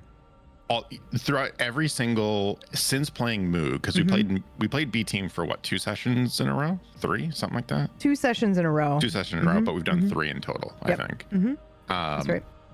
I've started seeing and knowing how Moog would react to a squad, and there is a bit of FOMO there. However, what I've been trying to do is have Fen act the exact opposite of what Moog would do. And that's been pretty useful in terms of informing. The only thing that I broke it with was when he threatened to kiss Gunner. I was like, shit, that's something Moog would have done. Yeah. So wait a second. Good. Yeah, That it was was very good. good. It was very good. So I have a question for you. Is it a situation of when a situation comes up in role play, you have an instinct and then you go, nope, that's Moog, and then you go, what is the opposite? Wow. Okay. Yes. So you're like super cemented into Moog. Okay, cool. Yeah. But it's been helping inform, and I'm sure once I get to play Moog again, it's going to go the other way around too. I think it's more instinctual for me to be like, can I do, I mean, I'll do the voice. It doesn't matter. I didn't even want that's that fine. Yeah, voice that's fine. for Moog. Yep. It's more instinctual for me to be like, yes, of course, darling. Whatever you say. Yes, it was your idea this whole time. Yes. Versus being like, yeah, whatever. Yeah. I love both the characters though. And it's so cool. Yeah. Yep. And they're both like wonderful in their own ways too. And even though my preference right now is Moog, and it's just because he's fun to play as, Fen has his strength. And Literally. I have a question for you. I have a theory, more so, I think. Do you think it's because Fen has a heaviness to him? He has a story that you you bear a responsibility in telling this story, whereas Moog was literally, here's a bio that PB gives me, and I go grab it, and you don't know anything about anything with them. I didn't even know what his abilities were. I didn't even open up his character sheet until you were like, oh, by the way, that thing, that's what he does. And I'm like, oh, okay. Yep. Cool.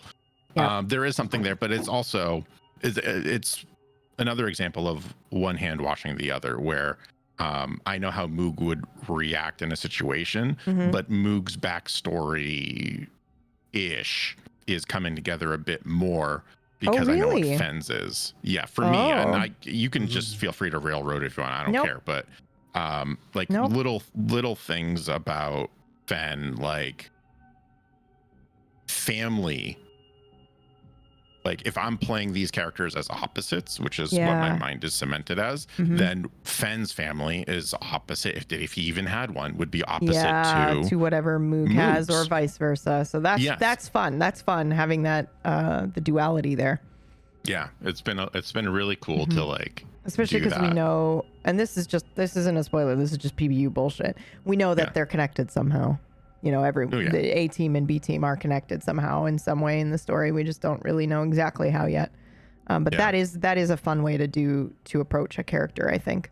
What was also really fun was building those biographies. And you caught this, Greg.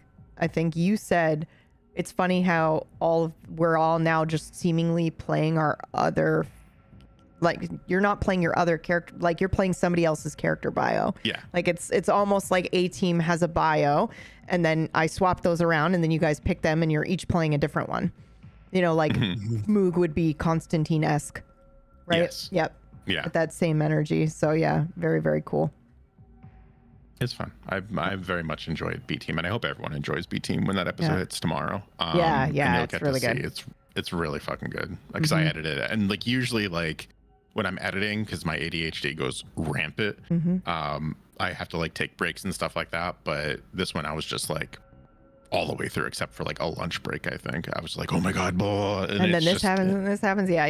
This happens, and then like from like a meta perspective, like people getting used to these characters and like the chemistry going in. And I do think that like even though we didn't have much of a chance from a real world timeline to have our characters like mesh, I do think B team influenced a lot of chemistry in A team. Yep. 100%. Sick. Yeah, well said. Yeah, I agree. Yeah, that's why like so technically those listening to the podcast, the way that it played out was that we did episode 1 and 2, and the episode that came out today was technically the 4th episode. But the way we wanted to release it, it made sense to do it the 3 main crew, then 3 B team, because we do 3 and 3, and it just felt weird to leave it separated. But I think you can hear a solidness and a chemistry in every single episode after episode 3, where, you know, it's just like that fumbling around where, you know, people were getting used to each other and then they just got comfortable, and then, you know, that carried through the rest of the show. So if I can have a bit of a counterpoint to this. Absolutely. I also think the start of that episode is you guys have known each other 5 years and you're going to the library together, as opposed to you are walking to a thing, everyone's in caskets and they're waking up one by one. So there really wasn't that opportunity. And it's a lot easier to talk like your buddies, especially with everybody who likes each other and is RP'd with each other. Rather than I'm waking up and I don't know who the fuck this is. Yeah, and, you know, and everyone's dangerous. So it's really, it's just a different situation. I think if our first episode of this show was we're all sitting in a coffee shop, and we it's been 6 months since we got out of that cave, like, you know, I think it would have been a similar thing. Oh yeah, I'm not saying I agree completely. I don't mean that it took you guys, you know, like 3 episodes to get to it. I'm an A-team apologist. Okay, I'm an A-team. I'm no, team man. A-team. Yeah, you are. I'm also team A-team. That doesn't surprise personally. me at all. Yeah. Well, yeah. I mean, come on. Yeah. Well, and the whole thing was right that some people couldn't make it, so you're like, okay, we're going to do this, but it did work out really well. Yeah. I'm excited because I didn't hear the first B team episode. So you'll be able to listen to that tomorrow. Oh, it's gonna. You're in for a treat. You're in for a treat. So the thing is that I thought that it was too early to do B team too, and I've talked about this a little bit, I think, with you guys, and then also a little bit on stream, but. I do that shit all the time, but I usually think around episode 5 to 7 is probably the okay time to start bringing in other characters, just to give you guys enough time to cement yourselves into your original characters, and so that the audience feels very comfortable with the main characters before you start introducing other one shots that surprise are related to the story, you know, that kind of thing. But we were down a player right away in that first 3rd episode, and so we were like, well, we could do a silly one shot, or I could just move ahead the B team scenario, and I'm really glad we ended up doing it the way that we did it, because I think, you know, there were a couple cool reveals. You guys did figure out, you know, that they are connected. Not exactly how, but there is a connection there, and I think that's just kind of like sitting in the back of your minds while you play your A team now, which is kind of fun, and I like that. So yeah, it was good. It was really good. I was really glad that we did it that way as well, because I think the way that it worked out was we did B team the episode exactly after I came out of the coffin. Yep. So I had technically only played Constantine once. And then we played B team, and I made the choice on the character that I picked for a very specific reason. And then and then when we finished that session, I was like, I am so glad we did this, because I had a wonderful time playing that character. But like Greg said, I was like, this character is the opposite of Constantine. I now know how to play Constantine even more, you know? Yeah. Yep. Yeah. Yep. That is correct, PB. It is indeed. Cool. Tell me you're a hermit without telling me you're a hermit. I have a totally unrelated but still vampire related question. Yeah. I would like to know what everyone's favorite like portrayal of a vampire was before this show, obviously. That's great and all, but you need to answer your character question first. Agreed. I read through the wiki on the clans and shit for until my brain folded in on itself, and then I saw what everyone else was doing, and then I picked something else and I figured it out from there. That's it, really. Yeah. Mm-hmm.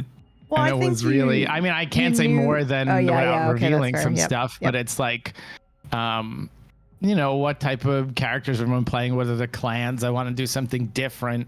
You know, I had like a whole bunch of ideas that I could have done, and I had other things. You're like, no, you should do this one in this city, and you know, where it is, what the setting is. But it's really, and then once it decided like I want to play, for me, it's like I'm going to play a character like this. Okay, now using, and I use a lot of the lore and stuff. That's why he's Spanish and from around that time, and I mean, that's when I started, and I'm like looking up historical events. What was going on at this time that I could base this off of? What horrible trauma? Because how do you make a backstory unless there's horrible trauma, right? Yeah. What horrible trauma we've gone through. But that was really it. And then it's like, as soon as I find a little bit of a hook or, that's really not that. It wasn't anything I was like dying to play or anything like that. It was really just purely reading a bunch of stuff until something hit me and I go, oh, okay, that sounds like something I would have fun with. Yeah. And I will say also, although it doesn't seem like it just yet, is I try and do something a little different than I'm used to. Yeah. Yep. You know, so that's really it. So yeah, I mean, we could have skipped over my answer very quickly. No. I didn't want to. I'm actually incredibly curious. The other thing, should I say the hook? Should we talk about like when we sat down session 1 and I was like, cool, this is what we're doing, but I want you guys to think about this. Should I do that part or no? I don't know what you mean. You type it in the chat. Yeah. Months ago. Yes, happy Thanksgiving to Canadians. Yeah. And yes, Draft, which one, UK or US? I've only seen US being human. I didn't know being human had vampires in it. Oh yes. Oh my God, it's my yeah. Am I thinking about the wrong show? Hold on. You're thinking of there's an American Almost version Human. and a UK one. Yeah. PB might be thinking of Almost Human, which is about robots. Yeah, that was on Fox. With Being Carl Human Urban. isn't it? Wait, what? I have never even heard of this show. A vampire, a werewolf, and a ghost living together. Yes. What? Yeah. Really Oh my God. Okay, that sounds the UK amazing. one is so good. Yeah, the UK really one is amazing. I like the US one. Isn't it? I can't remember what his name is, but this. he plays one of the hobbits, and he plays the vampire in the British one. He plays I don't know. What? the hot hobbit. What? The Hobbit in what, the show that nobody watches? The Hobbit. No. The Hobbit movies. The Hot Hobbit Dwarf, series. you mean? The Hot Dwarf. Yes, sorry. Hot the Hot Dwarf. Dwarf. I was like, Aidan what? Turner. Killy. Okay, He plays okay. Killy. Yeah, he's in the UK version of Being The best Human. decision ever. Here's a bunch of dwarves that all look dwarves, except for this one guy who looks like a tiny human.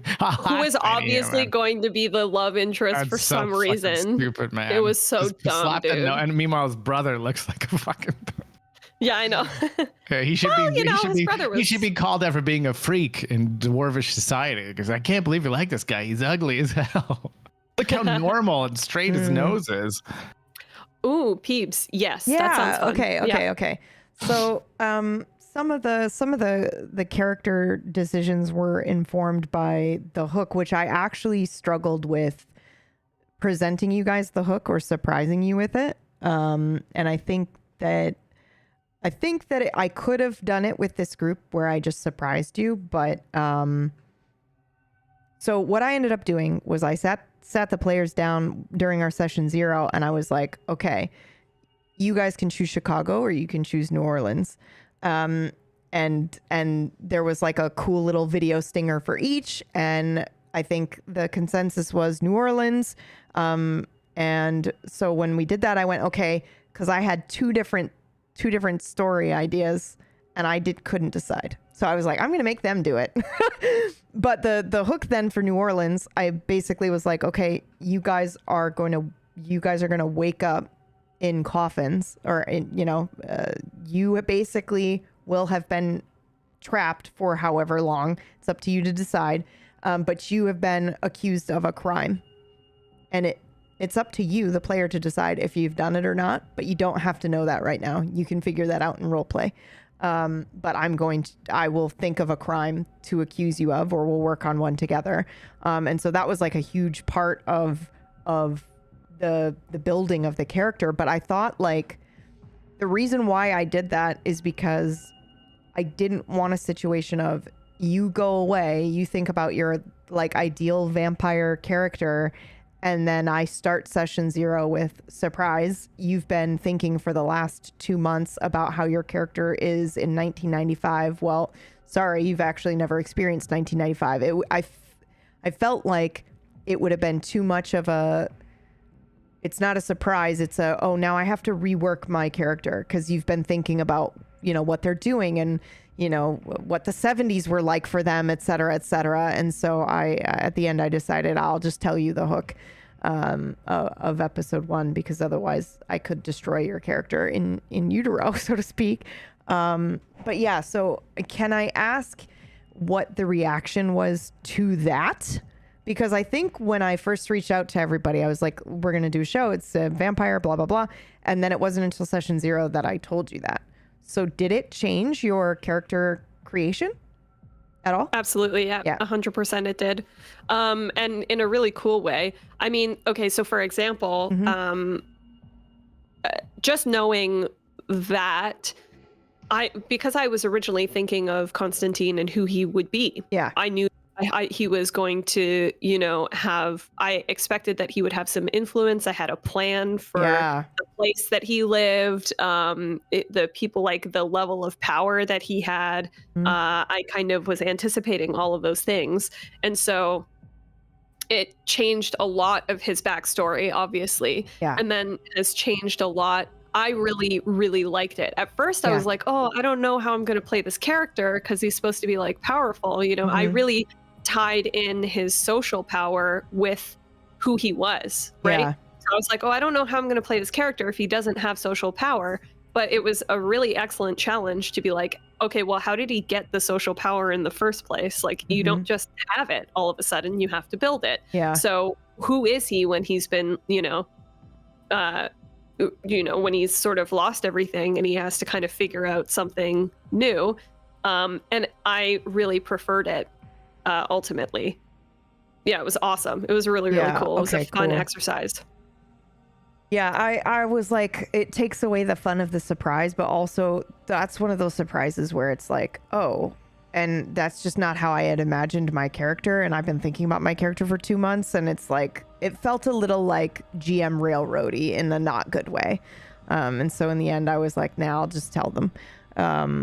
Well, there's also that affects so much of your character creation, especially in VTM when you're like, well, I have a haven and I'm running a business and all this stuff. I was like, no, don't worry about that. Yeah. And abilities too. So episode 1 and 2 are already out. So I don't mind saying this, but so not everybody woke up in the coffins. We had Stalker and Cora are from 1995 and they're not in the coffins. And so we did something where it was like those of you who were waking up from the coffins got to kind of basically level up your characters a lot and go, okay, we're playing older vampires now. And so there is that really cool disparity between power and experience, which I just find very interesting. So that's just a cool thing that we ended up having, because I was actually expecting it to only be one character that was in there awakening people up.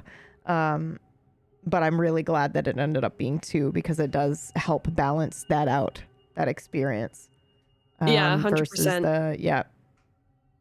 Also, just a really fun way to have have vampires of different ages and powers and all that kind of stuff and start them off at the same level. Yeah. Just very clever to start us all off in the way that we're like on the same level. We're all sort of encountering the same thing at the same time. So I think we can work with the complexity as we like gain, instead of starting off in a city and everyone's already established and it's like, why are they hanging out? Like what? Yes, it doesn't make any 100%, sense. 100%. Why would they if they haven't yet, why would they be doing it now?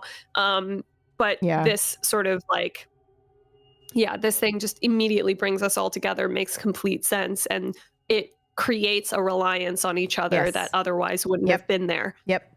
Which is super dope. Yeah.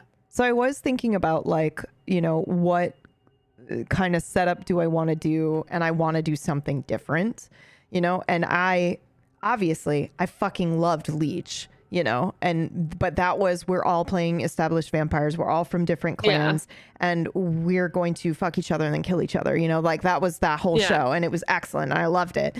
And to me, that's like a very, traditional vampire story. And yes, that's awesome. But then I was like, but what can we do for, just doing something a little bit more unique, in that I would like to see, because I personally think vampires, the way that I view vampires are, you can't trust them, and they can't trust each other, really.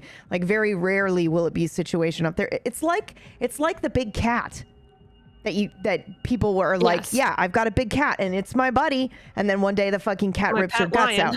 Yeah, exactly.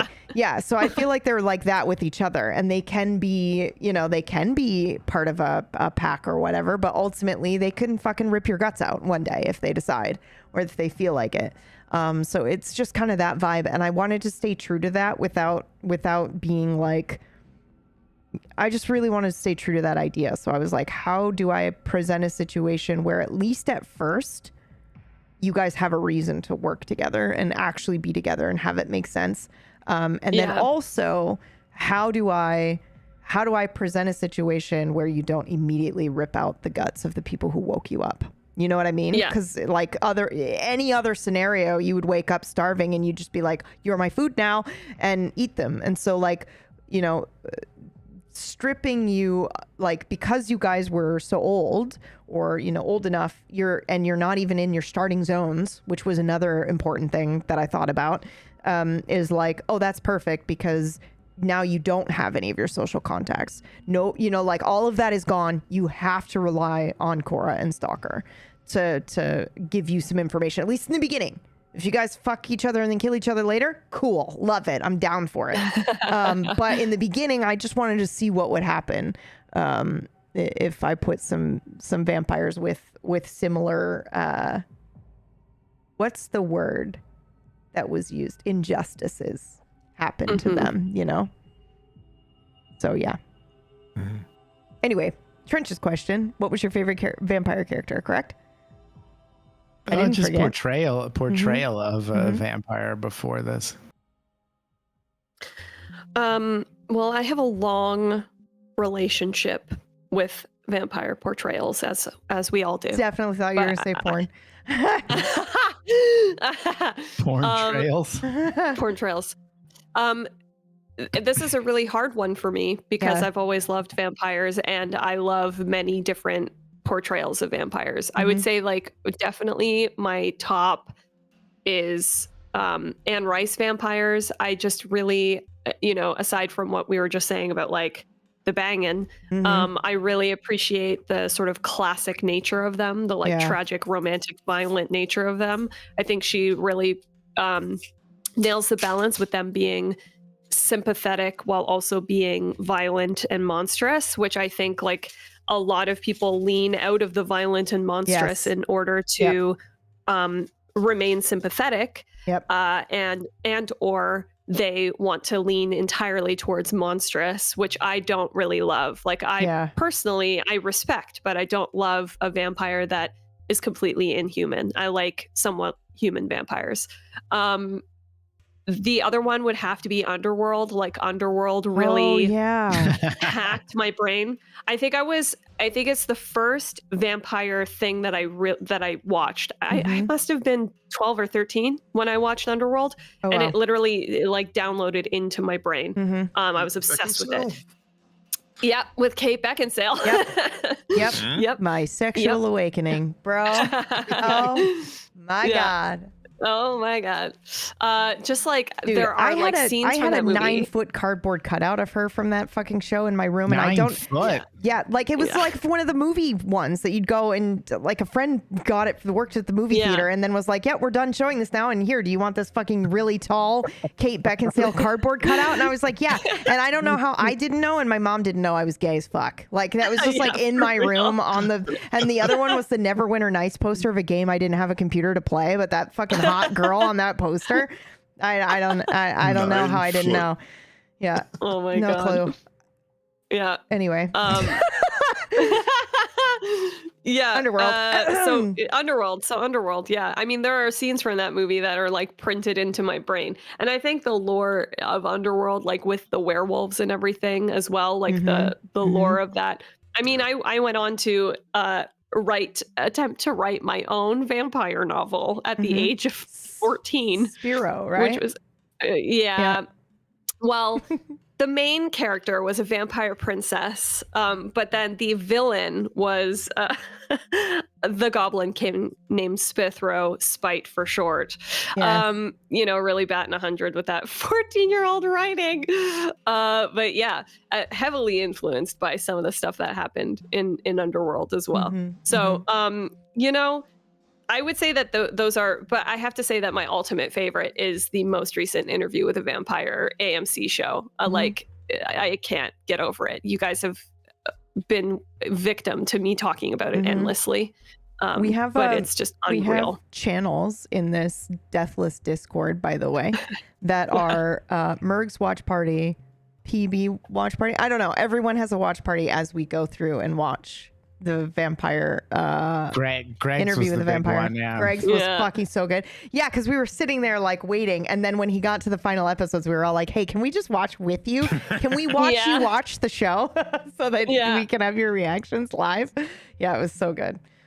So good. Yeah, highly recommend the Interview with the Vampire TV show. It's very, very good. Definitely is something I think we all watched now. Yeah, we've all seen it now. And it I think, Zambi, did you watch it? Zambi may not have seen it yet. I have not started it yet. Okay. But it's still like a vibe that I think we're all carrying into the show. And obviously Zambi doesn't need to watch it to carry the vibe because he's doing it anyway.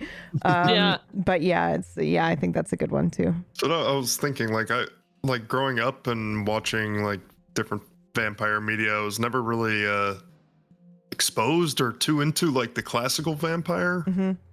Like I probably saw like From Dusk Till Dawn like way too many times when I was like way too young to watch it, and then like Blade, Underworld, like a lot of like very bestial portrayals of vampires, right?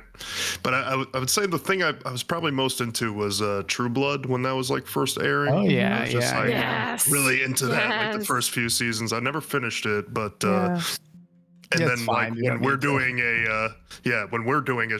a game and set in like New Orleans with vampires and supernatural shit, I was like, oh man, this is like really my vibe. Yay. True Blood is such a good show. I never saw True Blood. Maybe I should watch it because Orcish likes it a lot too. Oh my God. Yeah. It's so, I mean, you would love it. You would love it for sure. I will say, it is more, the later seasons are, the first like 3 seasons are fantastic. Okay. I eventually stopped watching it. Yeah. Okay. But, I know the books. I remember the books coming out, and then I remember wild. Yeah, and I think I read a book or two when I was really young, because the covers of the book make it look like a young adult novel. First of all, and it may be a young adult novel, but I remember when they were like, "Oh, they're coming out with a show, and it's called True Blood," and I was like, "Oh, okay," and then they were like, "Oh yeah, it's it's based off of this book series. And I was like, wait, the Sookie Stackhouse book series with the like illustrated covers or something? Yeah, and they were like, yeah. And I was like, oh, I guess I totally misjudged what that series was by the cover. Like I either saw the cover and was like, I'm not going to pick this up or whatever. I kind of fucking want to rewatch it now. Yeah. Remember when we met the author, Peeps? Remember when you and I met the author? Yep. Memory recalling. What's happening? Memory recovered. You just recovered the memory. I did because of the other game, right? The game that they were doing.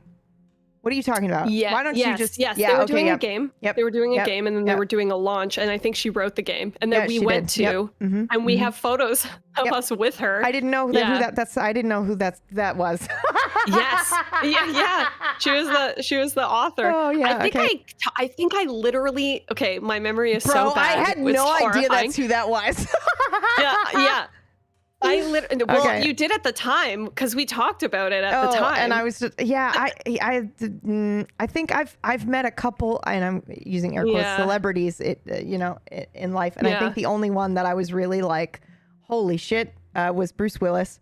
But other than that, I'm just That's crazy to dude, me. I'm sorry. His eyes fucking sparkle like in the movies in real life. I believe it. Yep. I believe that it. twinkle is real. His riz is on another level, bro. I just need to know how old you were when you met him. I was old enough to know. Okay. I was in high school. I think either I had just graduated or I was like up in senior, junior, somewhere around there. Oh, okay. And bro, I was in the fucking weeb manga section of Borders. Oh my god. A bookstore. And I just hear his voice, but I don't recognize, because it's just never a thing that you're going to think, right? So I hear him say, excuse me. And I turn around and I'm like, oh, like, what is happening? And he was looking for help, looking for a manga for his daughter. And I was like, please stop. No, for real. I can't handle this for real, story. For real. Are you kidding for me? real. And Willis. I was like, oh, I don't work here, but I can try to help you. And I said, well, what is she like? And I fucking tried to help him find which is so hard to do because it's, you know, it was for rumor. You know, it was for rumor, Willis. It was like, what do I do? What do I do? Is it like, anime is so complicated and manga is so complicated and I don't know what your daughter likes. What if she hates it? And then I'm going to be like, oh, this, forever I'll be a story that they tell at the dinner table. That weird manga that girl recommended to you in the store. That's awesome. And I was like, I can't do it. I handed him a. No, I can't even remember. I can't even remember Chop It. what I ended up recommending at the time, but I do know it was weird, and I think I remember being like, this is going to be a solid rec no matter what, just this one or this one and whatever.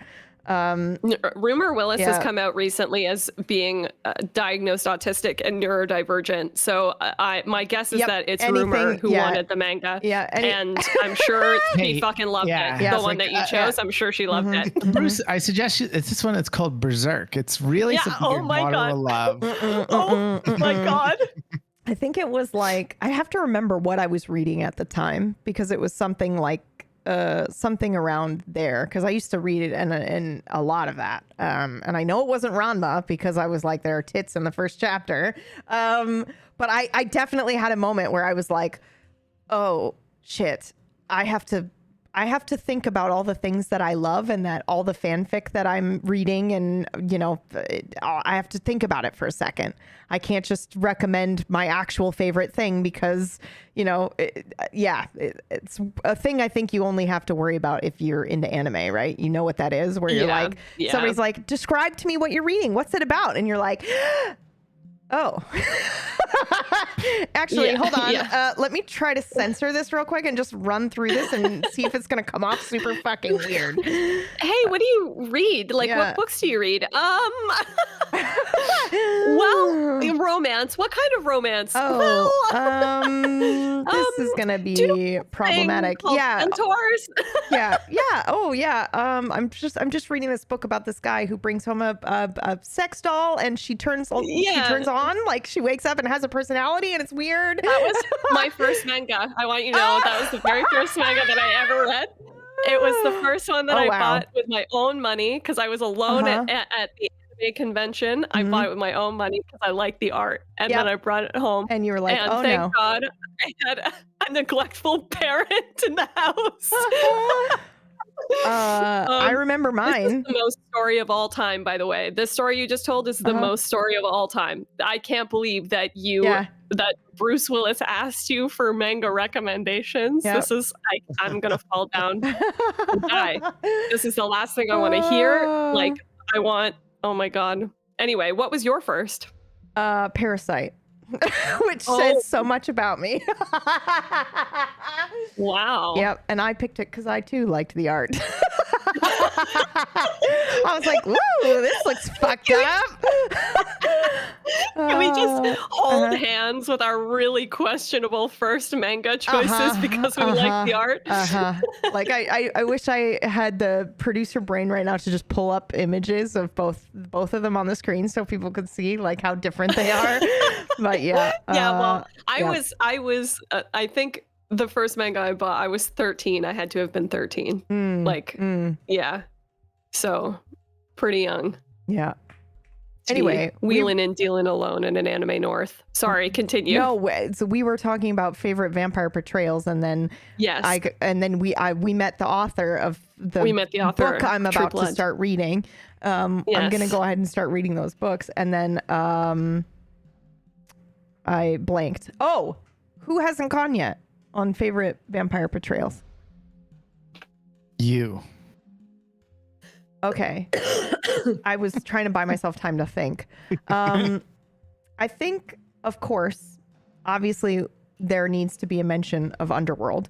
Although I don't think that's actually like, I loved Underworld, but I don't think that's my favorite portrayal of either lycans. I do like that they called them lycans instead of werewolves. I know it wasn't my favorite portrayal of werewolves, but I did like the idea that they used to protect vampires and then some shit happened and then you know, they're no law. I loved that. I was like, that's a very cool dynamic. And obviously I liked the portrayal, you know, of the weird like father-daughter thing where, you know, he can just turn and not care. Like I was like, that's an interesting take on a vampire who's been around for so long. And, you know, I just thought that was pretty cool. But I think, Van Helsing is another one. Yeah. I'm just trying to think of like all the original anime maybe that I saw where I first saw, because I watched like Blood the Last Vampire. I watched like I watched Witch Hunter Robin, which I think had vampires in it. But I watched a lot of stuff, but I think oh my God, Witch Hunter Robin. Sorry, continue. Yeah. Oh my like there was just like a bunch of stuff that I watched, but I think my favorite portrayal is definitely this most recent season of Interview with the Vampire. I do like that. I do like how their traditional take was, but also it's just everything that I think a vampire was shown in that season, including that you can't trust them. They can turn on you at any time. I love that. But then they're not all the same. You know what I mean? You can have a cat that will love you forever and never do anything to hurt you, as I look around for my cat, expecting him to eat my nose or something. You know, like they're not all the same in that way. So, but before that, I think it would have been Interview with a Vampire, which is still Anne Rice, like the film. I actually thought that Tom Cruise's portrayal as Lestat was incredibly good. And, you know, even Brad Pitt, like Louis, just there was a difference in their portrayals of these characters that lived for so long that I really, really enjoyed. And I feel like there's probably a vampire missing. But yeah, those are the first ones that come to mind, I think. P.S. Handel mentioning Vampire Hunter D, which is I watched that too. That was really fucking good. Yeah, that's what we were talking about, Bill. Is that also hi, by the way? That I really, really enjoy the AMC series that has two seasons out so far. That one. Yep. It's so good. I'm now Googling vampires in media to see if there's one that I have forgotten. It's a good call. Did not like the weird monster thing that they did in Buffy the Vampire Slayer. I'll just go right out and say that. I didn't enjoy that. Love it. But I did enjoy Spike. I had to definitely take some a hard look at some feelings I had about Spike, because that's a problematic character right there. But yeah, I take many hard looks at how I feel about Spike. Yeah. Yeah, I think those are the ones that are coming up. I definitely I have not seen Twilight. But I have. I remember reading the book in high school when it came out, or like the first chapter, and being like, this reads like I've read better fan fiction, and then I set it down and never picked it up again. I felt so bad.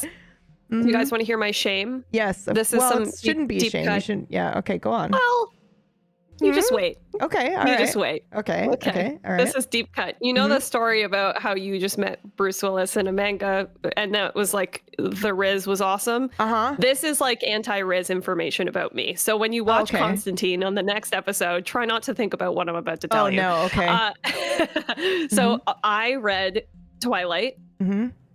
I hated Twilight, and I was like, I'm gonna read this so that I can make proper arguments about why it's absolute garbage shit. I already know what's going to happen. Oh no. Yeah. So I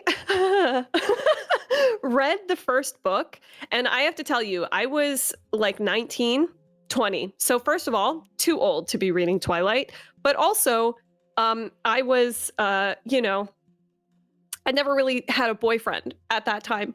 So I was the perfect amount of lonely girl just entering college. And that book, I was like, I'm just going to read this because it's garbage. It's okay. It's so bad. Ironically. I'm going to read this ironically. I'm going to read this ironically just to make fun of it. 4 chapters in. Oh my God. Oh my God. He saved her from the car. Okay. So I got so into it. I read the first 2 books like a maniac, okay, within like a couple of days. And this was around the time that the movie was coming out, okay? This is so embarrassing. I wrote Robert Pattinson a fan letter. Now, I think it's worth saying I never sent it. Okay. I wrote it out and I never sent it because at least somewhere in my mind, you were like, don't do this. Thank God I had a modicum of some brain cell that had not been completely turned by whatever I was reading. Why didn't you send it? Because the shame was so big. Thank God the shame was so big. It wasn't like I don't want to. He'll get it and then he'll marry me and then I'll never see my friends again, so I can't send it. No. It was the fact that I hoped for that I realized I need to never send this. Okay. Yeah, it was so bad. And then I don't know what happened, but I read the second book, and then something happened. I snapped out of it. All of a sudden, I snapped out of it, and I was like, I'm never reading this again. And then thankfully, I've never been, sucked in since then. When do we get you to read the third book? Oh God. Because I want to know what your reaction is to the third book. Because I'm just curious if she gets sucked back in. I could read it. I could read it. I've not seen the movies. I saw the first movie. I'm sorry. I don't even think the twisting of the arm started there. You were like, oh, I could read it. And, I mean, if you insist, I've already got to download it on Audible. So here we go. Do anything for the meme. Well, here's the thing. I watched the movie recently. I did watch the movie recently. And I did kick and giggle. I did kick my little feetsies and giggle at a couple of things. And I went, you know what? Like, this is obviously it's accessing a part of my brain that is, never sees the light of day. And sometimes it's just fun to eat Burger King. Yep. And be like, Burger King is Burger fiction. King. Yeah. Speaking of Burger King fiction, I forgot. Yes. A huge one for me. Okay. And Anita Blake books. Oh, yes. Yep. The Anita Blake books, man. That's the shit that I was into. However, I will say that I did read a book a long time ago now, so I can't even remember. But it was called Sunglasses After Dark by Suzanne Collins, I think is her name. I don't know if that's actually right. But that I remember reading that and going, holy shit, this is a really cool vampire. And that is not Burger King fiction. That's really fucking good. And then the Anita Blakes are kind of Burger King fan fiction or fiction with vampires. But both of them, I remember, I think were probably oh my God, I just had a memory unlock. I know what my first introduction, to vampires was, because I'm sitting here thinking like, I wasn't allowed to consume anything, vampire related for a very long time. So, but I also remember knowing about Anne Rice vampires like way early. I totally remember. I went through a whole from Gun and Wing fan fiction to the person who wrote the fanfic that I liked also wrote a fanfic of Interview with the Vampire, the Anne Rice vampires. And I remember knowing all about them before I ever fucking picked up the first book, because I knew, like, I was I know this character and this character because I've read so much fan fiction, and it's whatever. But then I remember sneaking the Anita Blake books. Actually, I didn't sneak the Anita Blake books. My dad got me my first Anita Blake book. Is that crazy? Oh, yeah, I know. That is crazy. Yeah, to me. it's my dad is like super complicated and awesome and weird, and then also very problematic at times. But I think I told him, he was like, I was at the computer a lot, and I'm just remembering, this is a very fond memory I have of my dad, actually. I was at the computer a lot, and I also really liked reading at the time, and I had started to read anything that he had on his bookshelf. I would, kind of pick up and give it a go. So I had read the Elminston or whatever the fucking Elminster books. What the fuck are those? Somebody help me. It's from Dungeons and Dragons. Dungeons and Dragons. Yeah, like my dad was a huge nerd, so he had a bunch of those books. He had the Drizzt books as well. Like all that stuff. So Forgotten Realms. Yeah. So I'd read like Storm Silverhand and like Elminster. Like I read all that shit when I was really young. Cool. And I tried to read Lord of the Rings, and my ADHD just wouldn't let me handle it. I was just like, you're describing a mountain for 10 pages and I can't get into it. And I told him that. And then he was like, well, do you want me to get you some books that are your books? Like, you're welcome to continue reading whatever I have here, but what can you read at home? And that's a whole fucking ball of wax. And I was like, I'm allowed to read whatever those very religious rapture books were. Like it's about like it's the most horrifying thing ever. It's a book series about like the rapture happens and there are people left behind, and it's Left I think Behind, it's even called right? Left Like fucking Behind. Yeah, they made movies out of So that. the Yeah. leftovers. You were reading the leftovers. I was reading the leftovers at, like 10. But yeah, I was very limited in what I could read. And I had a reaction when he asked me, like, what books are you interested in reading? And then he was like, you can tell me, it's okay. And I was like, well, everyone on this my fan fiction is recommending this vampire series, blah, blah, blah. And he's like, yeah, what's the title? And I was like, Guilty Pleasures is the title of book 1. Like, oh dear God.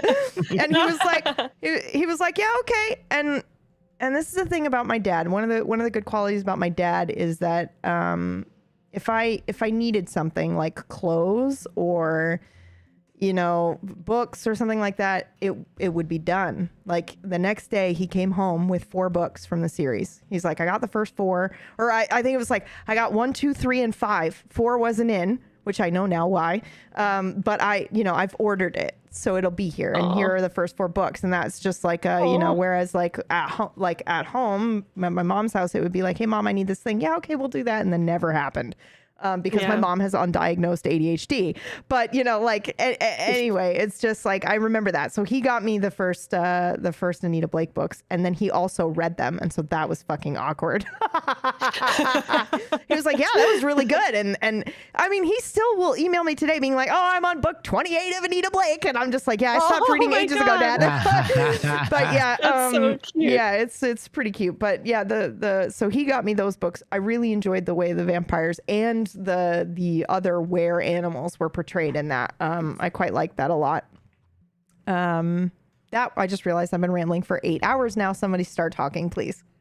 My favorite vampires are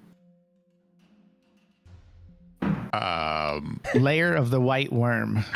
Peeps is dying. She's I'm fucking full dissociating, dude. I just realized I've been talking for how long was I talking for? I exist. You were literally talking for like 3 minutes maximum, maybe less. Imagine talking on your stream for more than 5 minutes. Imagine giving us a great family story. Yeah. You're talking for 1 hour. I can tell another embarrassing story if you want. No. But what's your favorite vampire in vampire media? Greg. Yeah, Greg. Mm-hmm. It will surprise no one that my two favorites are Angel and Spike. Yep. Yeah. That does not surprise me at all. Yep. This is not least surprising. Mm-hmm. But I really do like the lore of Underworld and what they do with like PB was saying, with like, you know, the vampires were protected by the Lycans, and it's like this very really tragic kind of backstory that goes back that far. I purchased all of the Underworld movies and watched all but the last one. I don't know why. Something told me to stop. And the quality probably. Yeah. Yeah. The fact, oh my God. The fact that they completely recast someone. Oh, they don't did even they? try to hide it. Oh, my God. no. I don't know if I want never to spoil good. it for anyone, but I mean, I'm not that's going to like watch the it, last one. so it's fine. So what's his, I can't remember his name now. I can't remember anyone's name. The boyfriend, the hybrid. Oh, really? He doesn't, Scott Speedman does not return for the second to last movie. Oh, that's but weird. He's like pretty integral to the story. So they use like, at first, like they showed him, but they showed him from the back, and I was like, oh, cool. They're just getting like a back double. And then they just start showing like close-ups of his face, and I was like, "Well, this is weird." Yeah, that's bizarre. Wait, they still used footage of him? They didn't like recast him? They recasted him, but they used the stunt double as the recast, or what I assume is the stunt double. Oh, okay. He just looked like not Scott Speedman. Oh, that is weird. Looked like a cosplay of the character. Oh, yeah. Yeah, it was pretty unfortunate. Yeah, that's awkward. It wasn't great. And it was like a flash forward, which was kind of weird, and I just didn't enjoy it. You know, yeah, I think that was the first material, and I say that with hesitation because you never actually know, but it might just be the first material I was exposed to that really took that twist on werewolves. And I think other things have done it since, where it's like, oh yeah, you know, Lycans or werewolves are the day watchers for the vampires, and I fucking love that. It's excellent. But Underworld was a Romeo and Juliet. Yep. Yeah, and I loved it for that. I was like, that's super cool. They just did Romeo and Juliet with werewolves and vampires, and I fucking love it. Absolutely. Yeah, I think they even had a line or two that was like twisted old Shakespeare, which I thought was very cool. Yep. And the cast was an all-star cast too. Yeah. Like, yeah. Really good. Fun lore is who's the guy who plays the head Lycan? Michael Sheen. Michael Sheen. I believe that was him. Oh my God. So yeah, it's Michael Sheen, but also Michael Sheen and Kate Beckinsale were married for like 12 years, and they're like still really, really good friends. And so they joked a lot about how the casting for that happened and how they were like, I guess they had been talking to each other like, oh, you know, I just got this part for this thing that I can't talk about. And then they showed up and they were like, oh, hey, we're in this thing together. So yeah, that's pretty cool. I still can't believe that's him. I was like, why does the guy from that Amazon Prime show look like Rob Zombie right now? Yeah. What is going on? Yeah. And I love Kate Beckinsale. I love everybody in that movie, but he made that film. Him and the evil bad guy vampire. It was like, holy shit, they're destroying the acting in this. Yeah. Oh my God, dude. So good. I can actively hear him making that whatever sound that is when he's like, you've disappointed. Yeah, that. Yeah. Oh my God. It's so good. Oh man, it was really good. Super close up of the like blood going through the veins and the body of like him coming out of like torpor and being reinvigorated. Like that's how I imagine all of those scenes now in my mind. Who hasn't gone yet? Trench? Zambi? No, Zambi said Drew Blood, right? True Blood is great too. Well, I don't know. I didn't know. I didn't have an answer, so I was asking. I'm not a vampire guy. I really don't care. No, I know. Vampires. I'm more of a werewolf dude. So, but, Blackula was cool. What was their favorite werewolf then?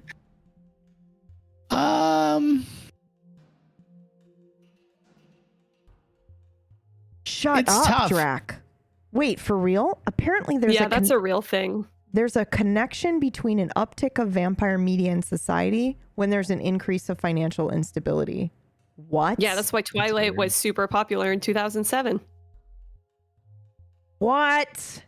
Yeah, Why it's is crazy. that? True Blood also came out 2007 around that time. Wait, hold on. Why is that? We have to think about that. Why would that be? Because they live forever and nothing can touch them? And so it's stable? I think it's just fantasy. I think it's just like yeah, but there has to be something very power specific about fantasy. that. Because they're bleeding us dry. Yeah. Escapism. Yeah, I know, but guys, come on. Escapism could be anything. It could be video games. It could be Die Hard. It could be whatever. But there must be something very specific about vampire media that makes people feel stable. Yeah. You know? Control, and maybe it's like Yeah. a mix of control, but having like the animalistic need and desire behind it, like the desire to eat food and be able to afford your house. Yeah, I think it's probably the power fantasy. I think you're onto something there, like just feeling in control and, you know, it's fine. I've lived through millennia and nothing can touch me kind of thing. That's interesting. Yeah. That's super cool. Yeah, that's true. Never worry about health problems. Yeah. Damn. Also, they're emotionally, most of the time, they're just emotionally dead, you know? Like, they're not affected by the things that impact them very much. Do you remember that time I realized why I like Data and like every character that I like in general? Yeah. Holy shit, man. I think I had that realization live on the internet. Guys, let me tell you this, okay? So I'm like, here, my favorite character is this. I like Data from Star Trek. I like this person. It's like all emotionally safe, controlled, non-existent, emotionally dead characters for the most part. And I was like, it's so weird because it's like totally different to me. Like, I feel like I'm overflowing with emotion, blah, blah, blah. And Mergs is like, should we unpack that for a second? And then I'm like, yeah, well, you know, maybe it's just because I feel like I, you know, didn't really grow up in an emotionally safe environment. And, you know, like, oh, and then I was like, I just had this moment of like, oh, I'm sorry. You mean I'm emotionally attracted to emotional stability to the point of like it being non-existent?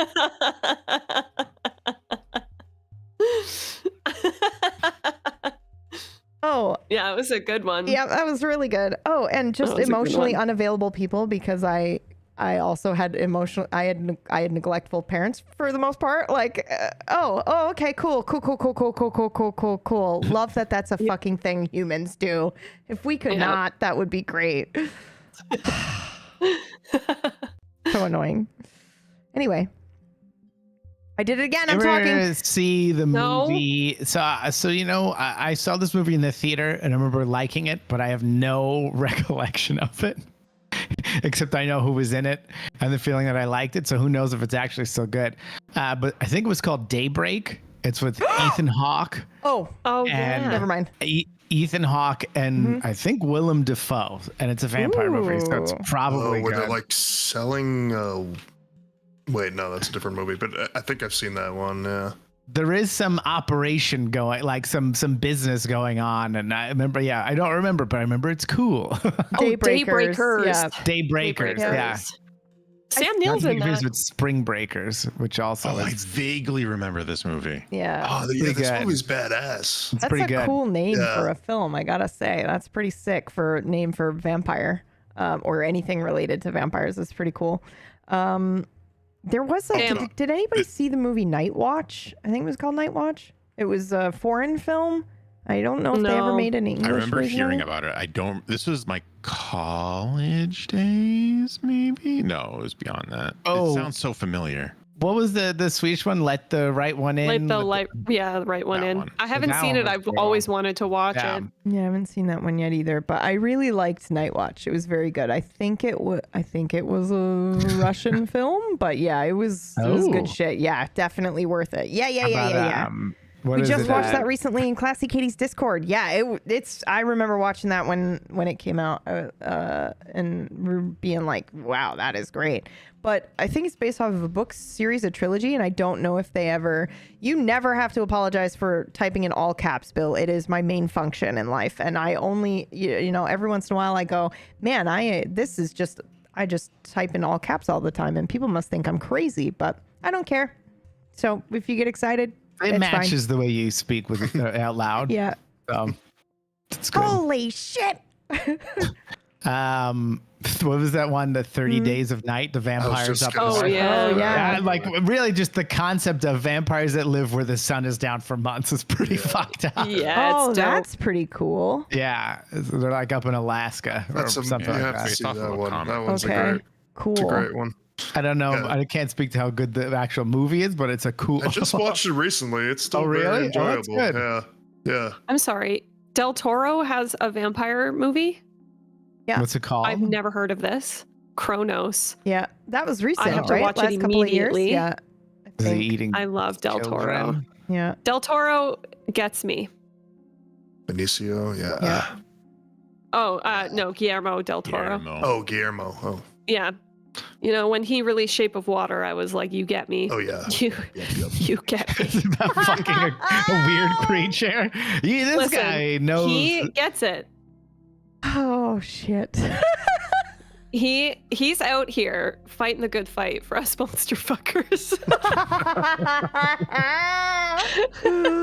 Holy. Okay. Who has not gone about favorite vampires in media? I think everybody did. Okay. Yeah, I good. think did, everyone. yeah. Okay. I'd say like Bram Stoker's Dracula is really good. Mhm.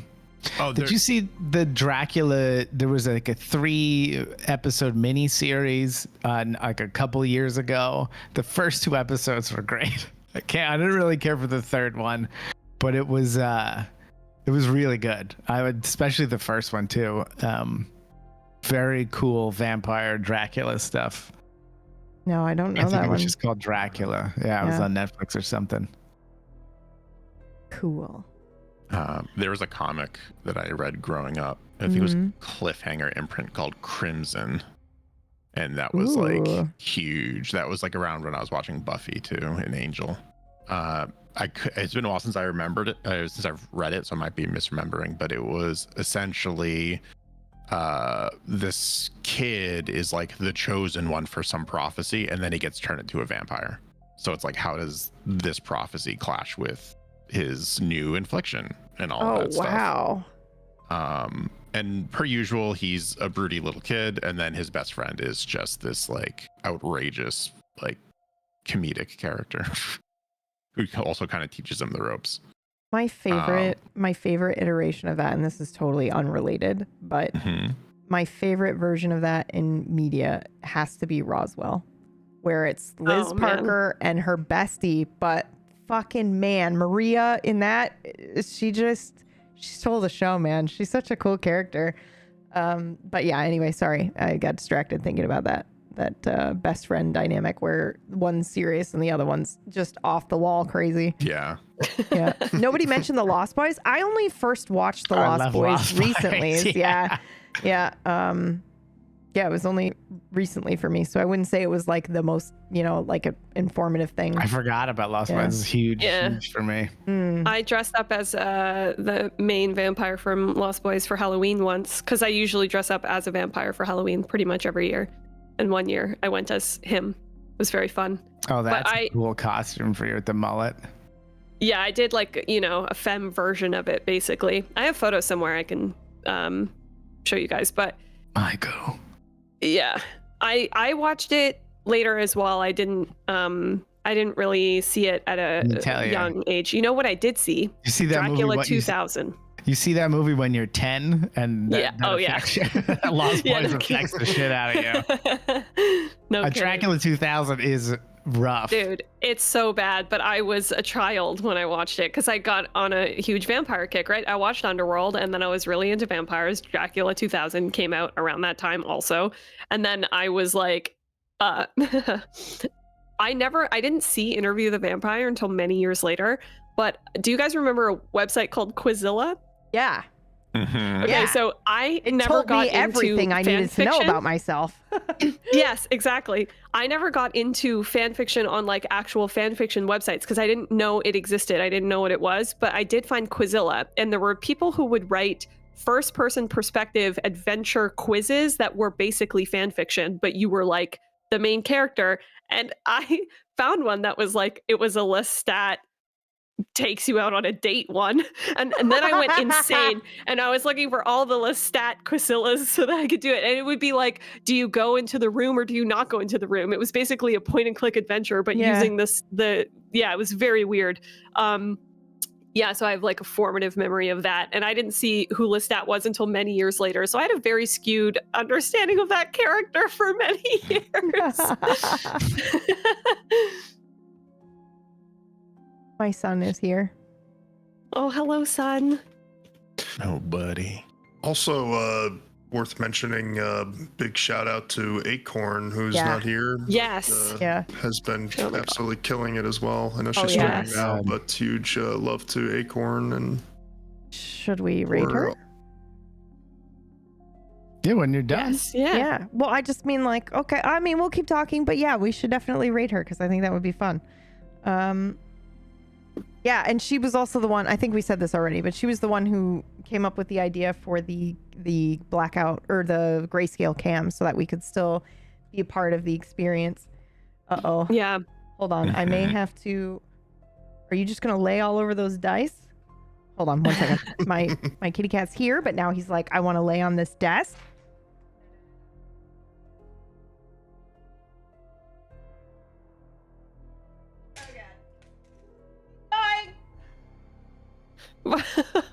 Did she spell something? Oh, I have to put all the dice away because he wants to lay down on the desk. The boy. I will BRB. Yeah. Okay. Oh man, oh man, oh man. Oh man. Is it Sunday yet? It's not Sunday yet, unfortunately. What is I know, I'm also really upset about that. It is in fact Monday. This is church for you now. Oh, I'll show you church. How dare you? I can't wait to play Constantine again. I love him. I love being that character. Next time you go to buy a coffee, just be Constantine. I literally, well, you could. Well, my German would have to be good enough, I think, but I could. Time to practice. I could try. Oh, I should say quickly, I want to shout out, I don't think the person is here, but someone in the stream yesterday mentioned, well, I got 2 comments about my accent work. One was, Merc speaks pretty good German, but her accent is not good. And then the other one that I got was, I'm a native German speaker and I thought this person was German until just now. Like for several minutes, I thought this person was German, which is a fantastic compliment. Yeah, that's always the best, man. That's always the best feeling. I missed that while it happened live. I didn't see it until after the show. But I'll have you know, like in editing the first couple of episodes, when you are speaking, like it's fucking crazy, dude. It's so good. Oh, thank you. You should be very, very, very proud. I also think it's just not the standard like over. I didn't want to do that. Accent that people hear all the time, so people might not recognize it right away. Yeah. I really didn't want to do the like full on. Like the thing is the Germans that I know do not actually speak like that. It's only there are people who do speak like that, but not a lot do. Or there are some who do not. So I think I definitely nailed it more in the early episodes. So I have to practice obviously, but yeah, it was really nice to hear because I was worried about that a bit. So I was happy to hear that. Also, it's just nice, like people knowing that I'm not actually German so that if I make, grammar errors and stuff. Vampire the Masquerade. Masquerade. The other thing too that I think is fun is that you were in a coffin for 200 years and language has changed. So I do think like some of it can just be regional and the old way of speaking versus like more casual now or whatever the case may be. But yeah, I think everybody's voice work on this show is really, really good. Oh, it's fantastic. Yep, for sure. One of the challenges that I had with doing it in a podcast format was forgetting what my characters sound like for the most part. Moog did not have that problem because I was like, I'm not doing this voice, I'm not doing this voice, I'm not doing this voice, and I opened my fucking mouth, and then it was just like the voice. But with Fen, I was just kind of like, what is he like? What I was doing subtle things with my voice, and I had trouble remembering what they were. Yeah. Whereas I could like reference that and like a live show, I could just go back and like listen for a couple seconds, be like, oh yeah, that's right. Yeah, he was higher or lower or whatever. Yeah. I think Orcish said the same thing actually. Yeah. Yep. That he couldn't remember and was like, oh, and I went to go look and went, oh yeah, this isn't live, so I can't look. I'm just grabbing the links for the show here. So guess who forgot to publish the VOD on YouTube? The live is still there, but I'll do it right now.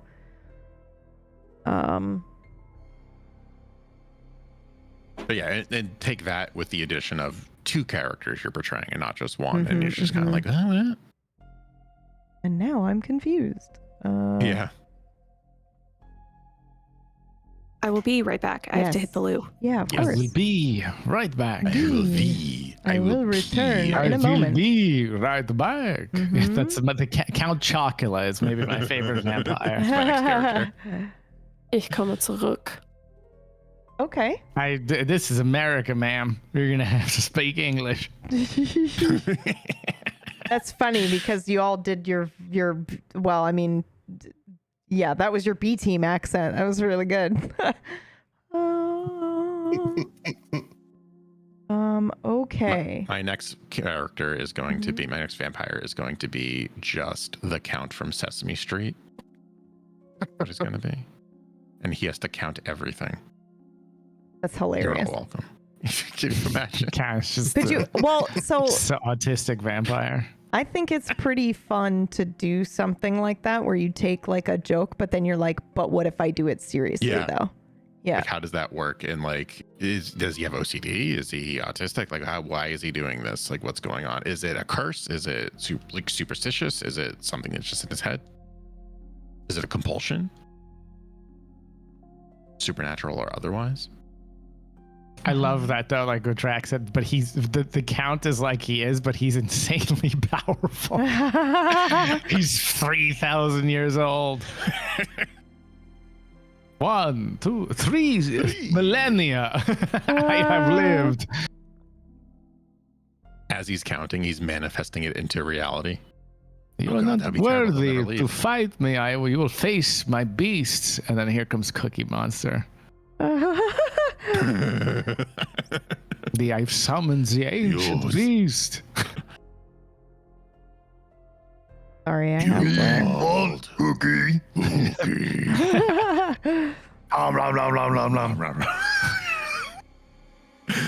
We have an army. I have a Cookie Monster. He has been magically hypnotized to picture all of my enemies as chocolate chip cookies. Snickerdoodles. Killed them. I have to grab the licenses for this music and put it up on YouTube here real quick. So please continue speaking while I try to function as a normal human. As we build out the Sesame Street vampire universe. The SSCU, the Sesame Street. The dark reboot. Yeah, the dark reboot. It's just the Sesame Street theme, but like slow dark piano. Can you tell me how to get bum? Oh shit. Sunny days.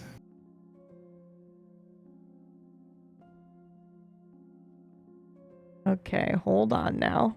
I got this. Right? Where am I? I'm lost. I'm confused. Oh, there we go.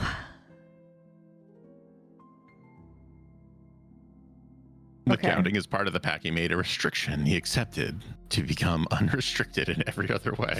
What a restriction. That's pretty good. Oh, I had a question for you. What do you guys think is going to happen next week? I'm hoping there's hopes in what I think will happen. I hope we get some character reveals, just to, and I say this also harboring potential secrets. But I think once those start to shed, the characters may or may not bond a little more. Yeah. Depending on the secret. What I think is going to happen is I feel like we're going to merge more A team and B team in some way, shape, or form. Next episode? Well, not like we're not playing the B team, I don't think. And if we are, I have to go to Amazon real quick. I don't think we will. I don't think. But we will. I think there's going to be like. I would give you a heads up. Yeah. Well, yeah, I would hope so. Otherwise, you're not surprise, y'all. The full experience. But I think like there's going to be some lore drops that maybe explain. I can't say that. I mean, yeah, I guess. Why the thing happens with the B team. Oh, interesting. That's what. Oh, me. I guess that's also kind of a hope. I guess. Realistically, I'm going to lean against a wall, and then I'm going to puff my chest out at Gunner. And just going to say, I know what's happening next week, Greg. Gunner and Fenn are going to kiss. You can't put that out in the world and not have it happen. We are going to fight and we are going to kiss. You did this.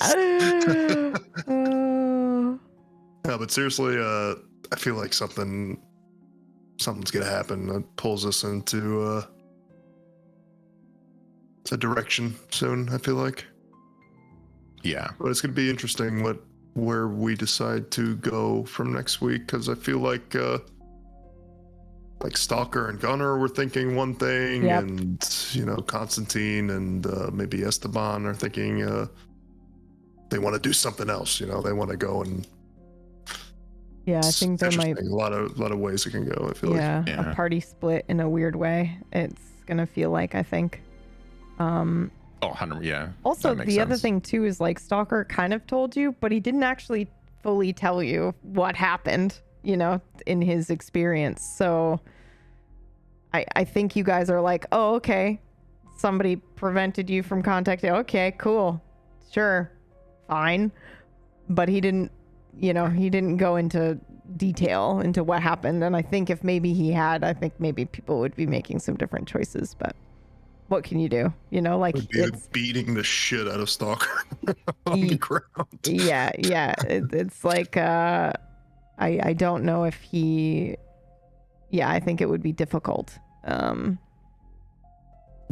explain all that. How do you even, it's not that he was trying to hide it from you, but it was just that, where do you even begin to start to describe all of that? So yeah, but it is interesting to watch stuff like that and like communication and how it affects everything and whatnot. So yeah, I was very much like, ooh, this is an interesting way that this is going. Yeah. Let it burn. Yep. Yeah. I will say that I generally don't know what to expect when I'm going into a session, which is wonderful. That's good. Good. I like that. I have like a general outline for the character that I'm playing and like notes that I hope to hit, but aren't required. And I usually let you know what those notes are ahead of time. But yeah, like when I'm there, I'm like, oh, okay, this is happening. Interesting. Yeah. Well, I can't find this fucking license here. I know I have it. So sorry, guys. I'm posting it to YouTube here in just a second. I gotta just scroll through all these pages of things I have downloaded for this show. I don't know. Mergs, are you here? Yes, I have returned. Okay. Hello. Welcome back. Sorry that took so long. This awesome TikTok. Oh, did you watch it? I did watch it. Oh. Should I put it up? Hold on. We did watch it on the stream. Yeah. Let me put it up here. We should watch it on the stream, but also everyone should go to the TikTok/A Table Story to watch it there. Yes. And interact stuff. with it. Comment on it. Interact with it. Yeah. Share it. Help us. Help us. Yeah, because reach more people with the energy of this show. Yeah, dude. Hit that like button, subscribe, ring that goddamn bell. Okay, hold on. I'm feet of blood. Oh my god, this is so cute. Everyone stop what you're doing. Oh. Okay, I have to stop the music. Hold on. Oh my god. Hold on. How do I... Oh, Lord. Okay. Help me. Is it this button? Yes. Okay, why is the music still going? I turned you off. Stop it. Okay, perfect. Get ready with me for a table story premiere. I'm getting a little drinky drink here to start off the evening. Today I'm going to be playing Constantine. It is a new character for me, so it's also a vampire character, so I have to wash the shit out of my face. And the key to playing male characters, this is my second male character on a table story show, is to really do in the eyebrows. Yeah. Key point.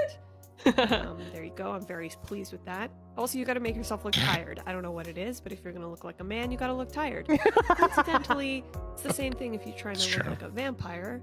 So that's important and interesting. Getting that highlighter, making sure it's popping. Getting those lips nice and juicy. I don't know why I said that.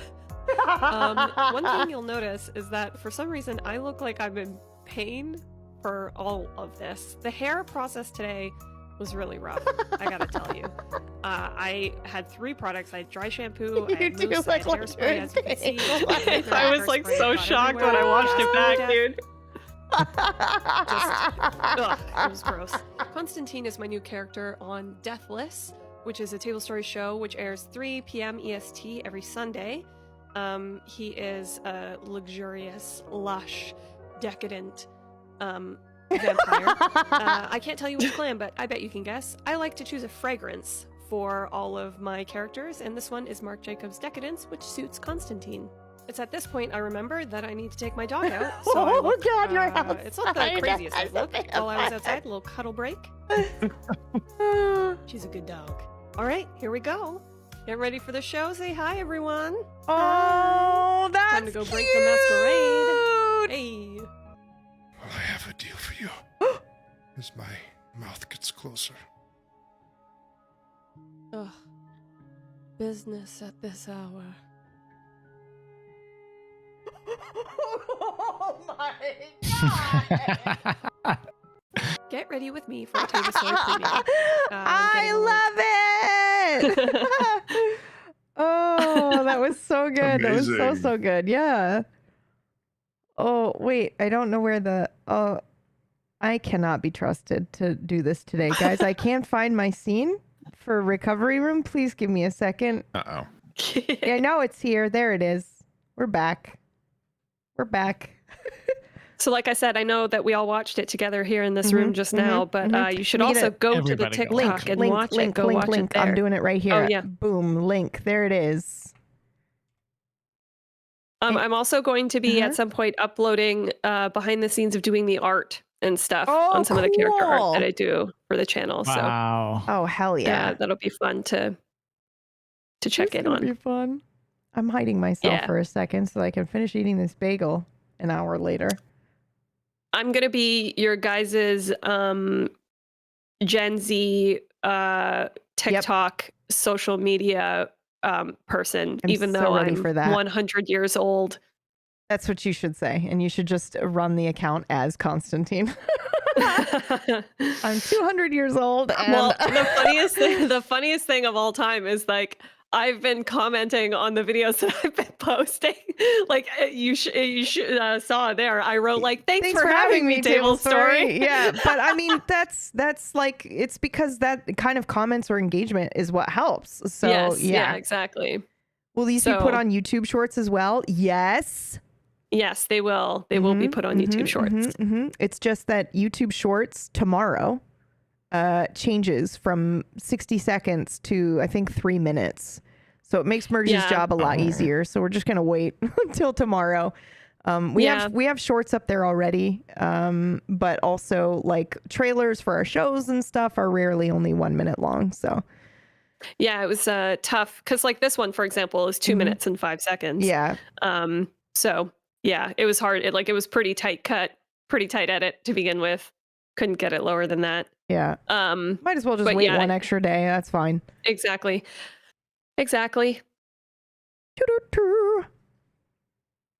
All right, let me play. Should I play this one? This one's kind of... Oh, no. We'll do this one again. Yeah. Hell yes. Okay, my darlings. I think it is time we raid Acorn. All right. Yes. This was super fucking fun, though. Yes, thank you for having me. Yeah. Well, thank you for great. Last minute. I got up and was like, guys, I underestimated how fucked up my brain was going to be over this. So, can you please help me? I need help or I won't be able to stream today. And everyone was like, yes, we'll come and talk about the show. And this has been a blast and a half. So I would definitely do this again anytime with y'all. But yeah, we'll see you guys on Sunday. We're going to drop the links again to the show here. The first episode, and that's what we're calling it, just so that nobody gets confused. Please post your theories, your comments, your ideas, your thoughts about the character, your thirst for Constantine over on tablestory.tv/Discord. That's the link to our Discord. And there, right in there, you can see the channel called Deathless. And the first episode I'm dropping in the chat, but you can go to youtube.com/tablestory. You can also go to twitch.tv/tablestory, and it's right under there under the Deathless playlist. But again, I'm going to be dropping the links here in the chat. Now, for your special gift from the cast to you is like 9 episodes or 10 or maybe 10 of our pre-show, the show that we've been doing, Deathless prior to our live episode last night. An episode a day is dropping until next Sunday for our second episode. So there are 3 episodes already live as of this morning at 7 a.m. And then the next one should go live at 7 a.m. tomorrow as well, for those of you commuting in the ET time zone. So enjoy. And thank you so much for being here in our recovery room. And we look forward to telling spooky, sexy, crazy stories with you. And that's it. You guys want to say anything? You want to say goodbye in character? Yeah. Okay. Sounds good to me. Okay. I'm going to initiate the raid. So you're on a timer. Go. Schönen Abend. Okay. Bis nächstes Mal. Und be good. Okay. Whose idea was this? I mean, that's really all we wanted to hear, right? Mm-hmm. We weren't really asking for the rest of us. Oh, wow. Okay. It was just this. You guys. Just Merg's talking until the raid starts. Okay, those are the links here. And then here are the links to the podcast version of the show. Bam, go get those bonus episodes, y'all. We're going to go raid Acorn Bandit. But the rest of you should say goodbye in character too. Yeah. Bitte. Oh my God. The rest of them are just like, nope, I'm not going to speak. All right, thank you guys for being here so much. Unglaublich. Fuck you, Trent. Adios. Yeah, That's it. Wow. We only have 30 more seconds to kill. Tschüssikowski. Tschüssi. Hey, what are you waiting for? Get out of here. Oh my God. Okay. Make me. I'm in danger. And you slept on the floor? Yes, everyone leave now. Be gone. Look.